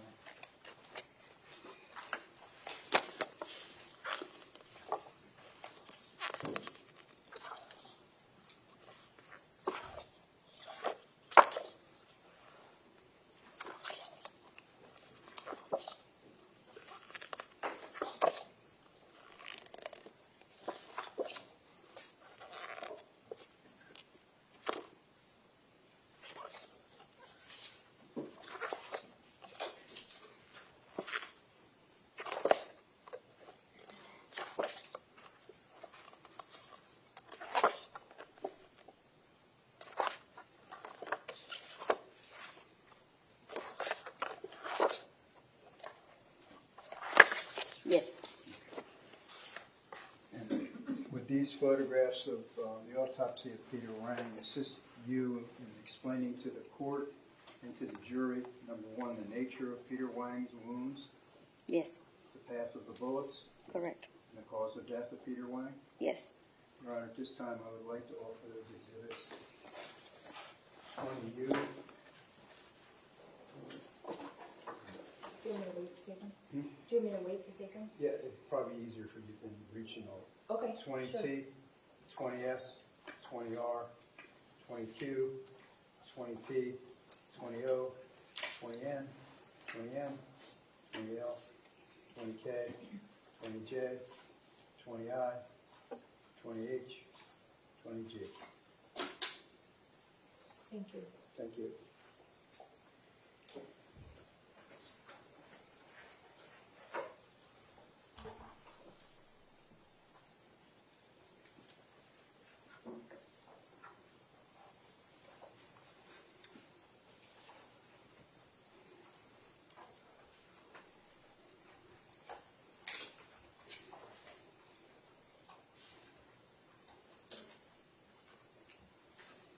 Dr. Sneed, while the clerk is, or the judges looking at this, I'll wait.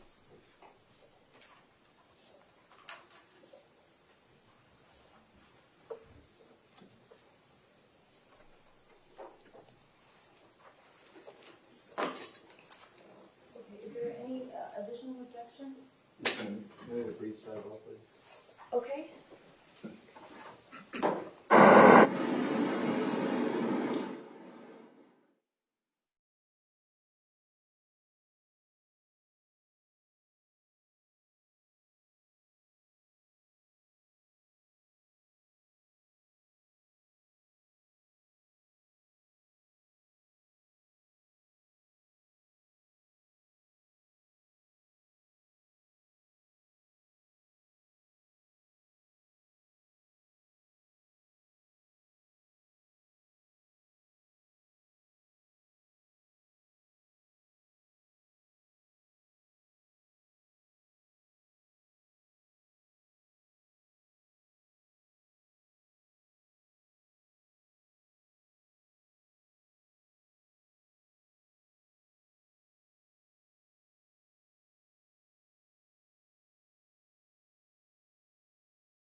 defense objection states 20G, as in George, will be received as 340.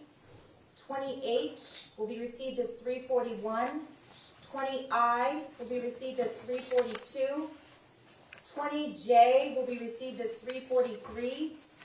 20K will be received as 344. 20L will be received as 345. 20M as in Mary, 346. 20N as in Nancy, 347. 20O, 348. 20P, 349. 20Q, 350. 20R, 351. 20S, 352. 20T, like Tom, 353. And 20U, 354. Thank you. Dr. Sneed, while the clerk is marking those exhibits, what was the age and the measurements of Peter Wayne? Yes.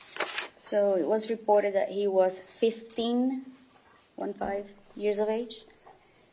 And you asked for the height? Pardon? What else you asked, the age and? The measurements?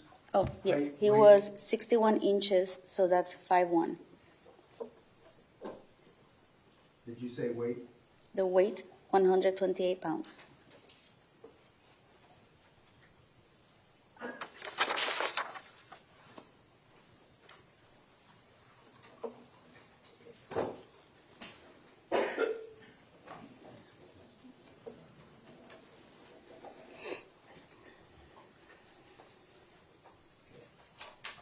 Dr. Sneed, I want to show you State's Exhibit marked 340.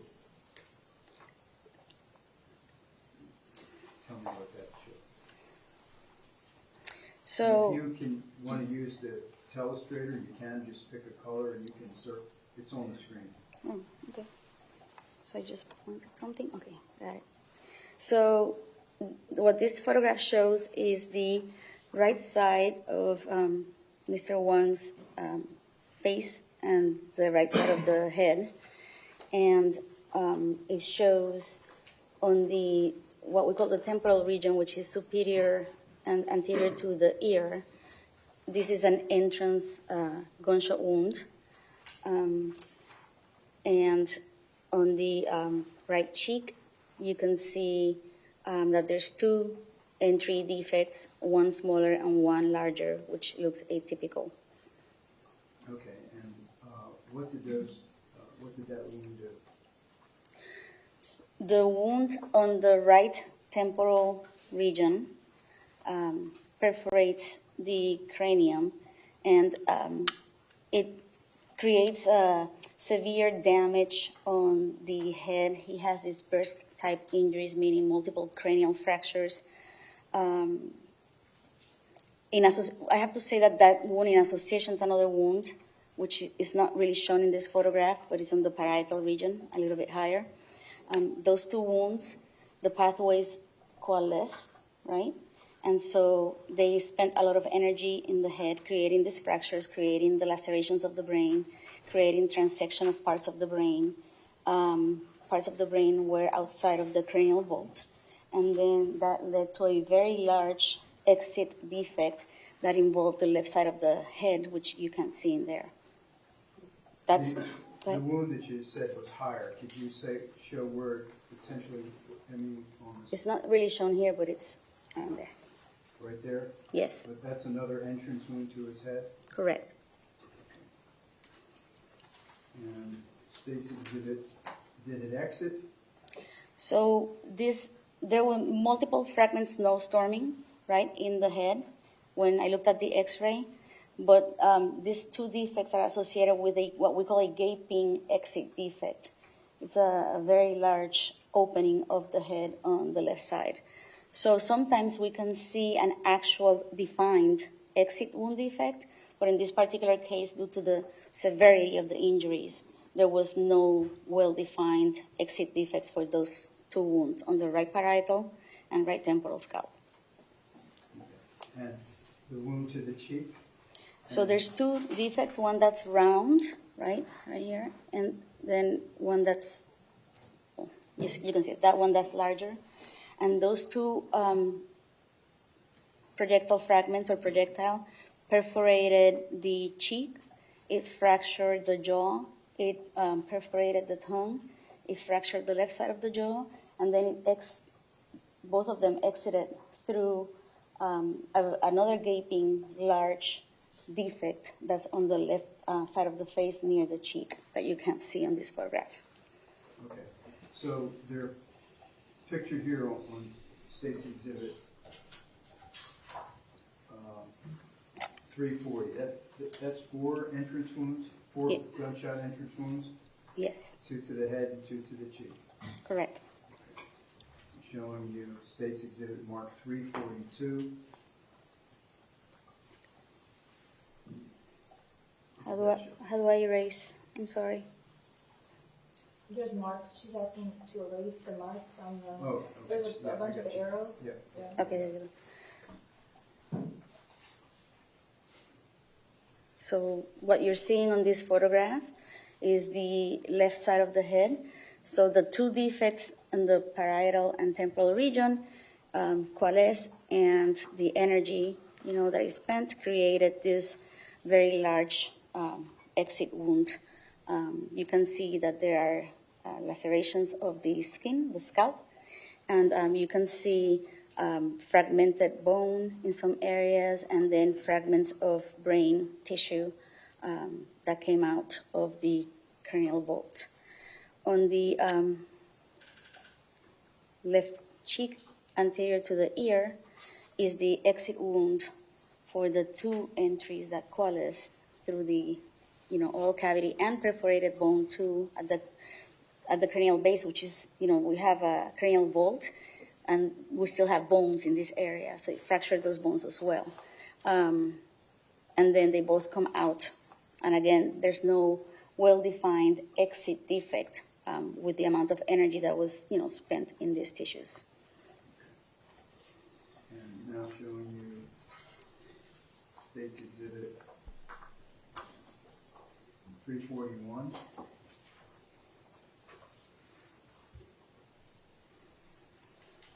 So that's this wound is showing the previously described entry defects on the cheek, and then it's showing 1, 2, 3, 4 defects on the, and you're looking at the right side of the chest near the shoulder region, lateral chest, and those are exit wounds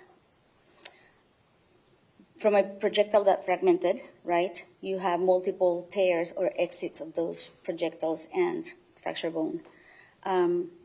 The entry for that is lower, so those are exit wounds on the chest. Okay. Showing you State's Exhibit 343. Right. So here, right, so this is the entrance gunshot wound defect that went through the soft tissues and fracture bones and perforated muscles, and then fragmented and exited through the right side of the chest.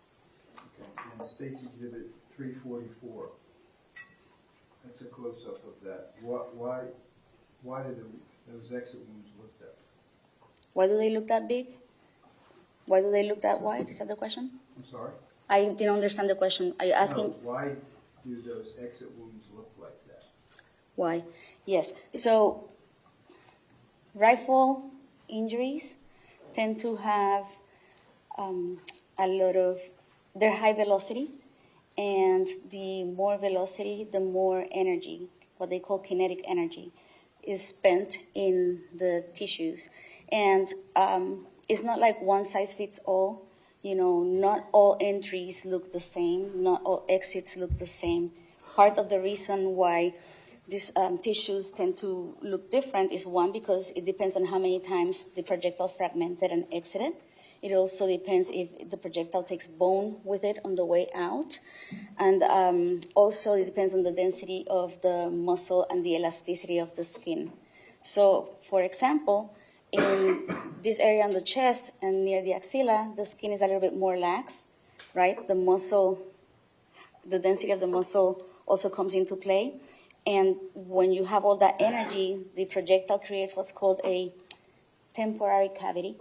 So it's not only that it perforates, it's not only the pathway through which it goes, I should have explained this with the head, it's also the energy that the projectile imparts into creates an expansion of sorts of the tissues, right? And that expansion leads to injuries that look like that. Now showing you State's Exhibit 345. Okay. So what you're looking at in this photograph is, so this is towards the back, this is the right hip, and this is the buttock region, and so this is a entrance gunshot wound defect below the buttock on the right thigh, posteriorly. And where did it go? That particular projectile goes through the soft tissues and it fractured, let me refer to my notes, I believe the acetabulum. If you give me 1 second to refer to my notes, please.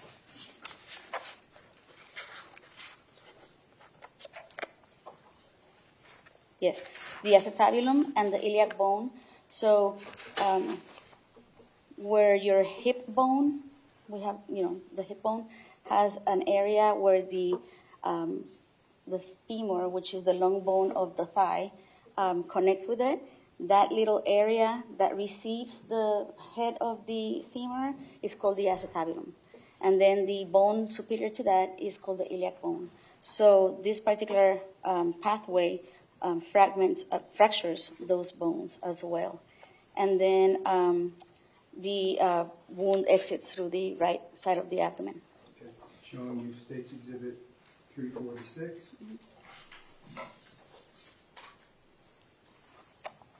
Yes. So what we're seeing here, so this is the umbilicus, the belly button. I'm sorry, for some reason. There you go. And this is the right hip area here, and you can see this is the lower abdomen, and you can see this defect. This is the exit defect for that entrance that was posterior below the buttock. And there were fragments underneath the skin, and that's what's creating, this bruise here. Okay. And State's Exhibit 347. So what we're seeing on this photograph, this is the entry wound that I previously described, right, below the buttock. Here you see the top of the, this is the top of the thigh, this is the hip area, this is the knee area, and on the lateral aspect of the right knee, that's the right side, you see the entry wound defect, and this went through the soft tissues and muscles and exited through a defect that was more what we call proximal or more superior on the right thigh. Okay. And State's Exhibit 348.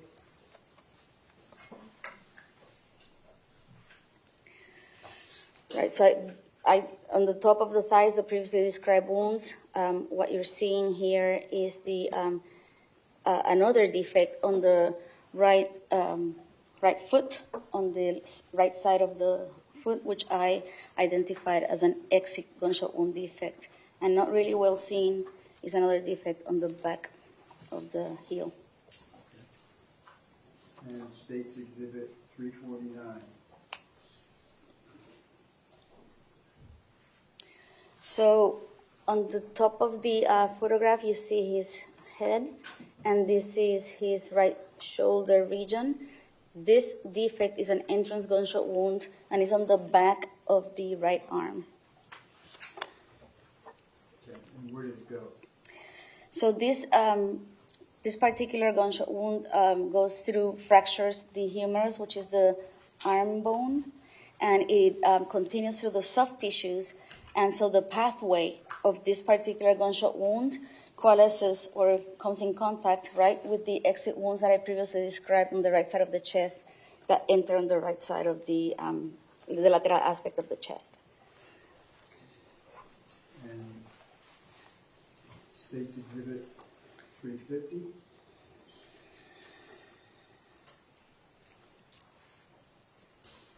So there's a lot of glare on the top of the photo, but yes, thank you. What you're seeing here is, so when we put the numbers, we try to do it so that we can talk about the anatomic position, right, which is standing up, palms forward. So that's why the number is here. So it may be a little bit confusing, but this here is the head. This is the cluster of gunshot wounds that I described on the right side of the chest. So what you're seeing here is in this position, a tangential gunshot wound of the right elbow, and is showing, it's a gaping wound, it's a very large wound, and it's showing the fractured bones associated to the gunshot wound. And State's Exhibit 351. Right. So, can you take off the, Mr. Satz, can you take away the markings? Oh, yeah. Sorry. Thank you. So, in this wound, you're seeing the left side of Mr. Wang. Here's his left ear. That's the exit wound that I described on the face. This is the shoulder region. And here you can see there's a, that's the entry wound, and this is the exit wound. This particular wound is also associated with fractures of the left arm bone. And then you're seeing other injuries that include abrasions and contusions, but no defects in that area. And were you able to determine the cause of death of Peter Wang? Yes. What was the cause of death? Multiple gunshot wounds. How many gunshot wounds did he get? So in total, there were 12. We haven't shown here another 2 defects that were atypical on the back of the left forearm, elbow region. That they were not like a perforating wound, but they had, they look like ballistic type of wounds, right? Something hits and then the fragments may have hit that area. It wasn't going through and through. In total, it was 12. Okay. And of those 12, how many were lethal in and of themselves? The 4 defects of the head, the 4 wounds of the head. Okay. And I'd like to, with the court's permission, play for you a portion of the video, and you can tell me if you can give me an opinion as to some of the wounds when they were inflicted on the body. Okay?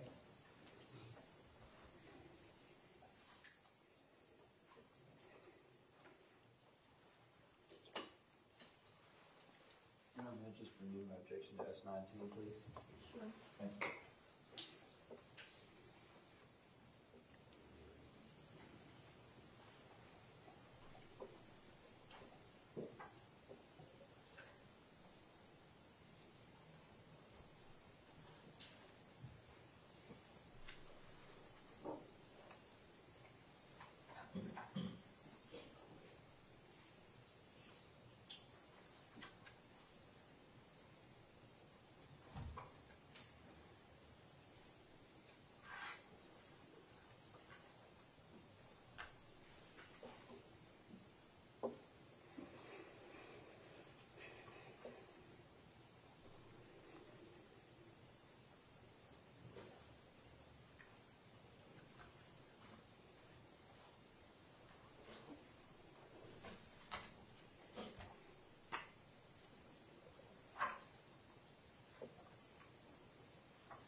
see purposeful movement?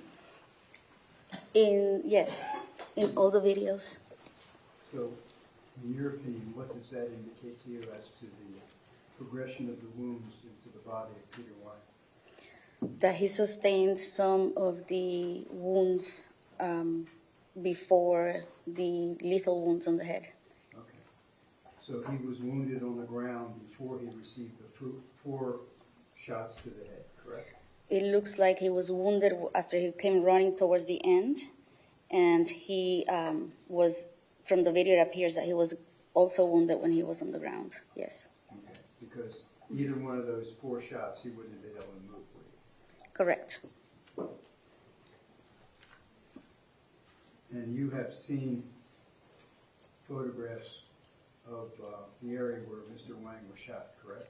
Correct. Let's see.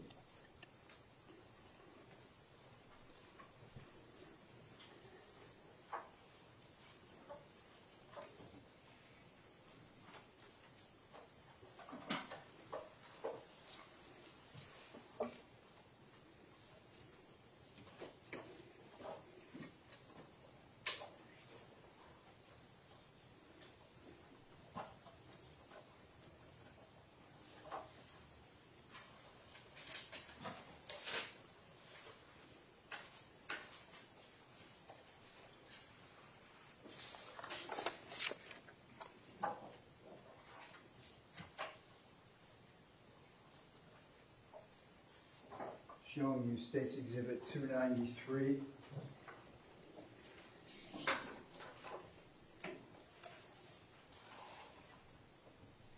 What does that indicate to you? Can you, yes, thank you. So in this photograph, you can see that he has a dense area of blood spatter and brain fragmentation on the wall and around his head, and all the brain matter that came through those gaping defects in the area. So that speaks to having his head being shot close to the floor, at the floor. And lastly, State's Exhibit 352.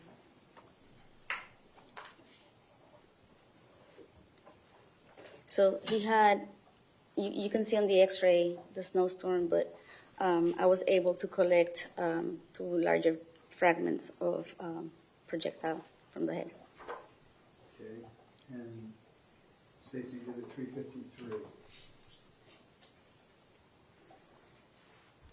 Those were the fragments that I recovered from the abdomen, from the entry defect below the buttock that went all the way, fractured the hip, into the abdominal region.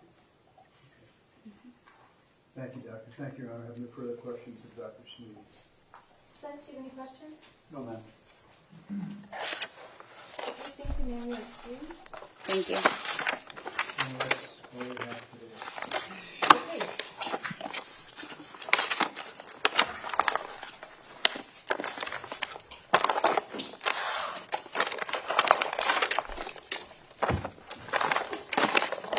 Ladies and gentlemen, we are going to end early today, and I'm going to remind you that while on recess from today until tomorrow, and like every day, you must not discuss the case with anyone, nor permit anyone to say anything to you or in your presence about the case. If anyone attempts to say anything to you or in your presence about the case, tell the person to stop and report the matter immediately to one of the staff. Other than that, I hope you all have a nice afternoon, and please leave your notebooks behind, and we will see you tomorrow at the same time. Thank you so much.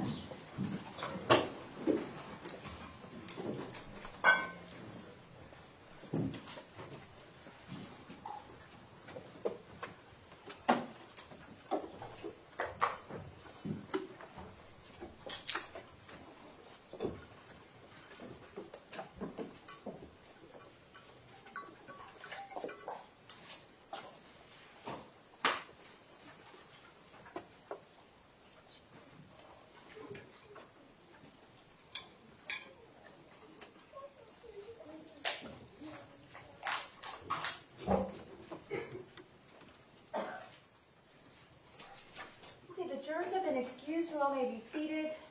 We're going to be in recess for the afternoon. We'll start back up tomorrow as close to 9 as possible. We'll follow the same procedure as far as the media goes, as where the media will be able to view the items that are in evidence and that were published to the jury. And unless I'm forgetting something, somebody wants to remind me of? No? Okay, we're in recess. Thank you.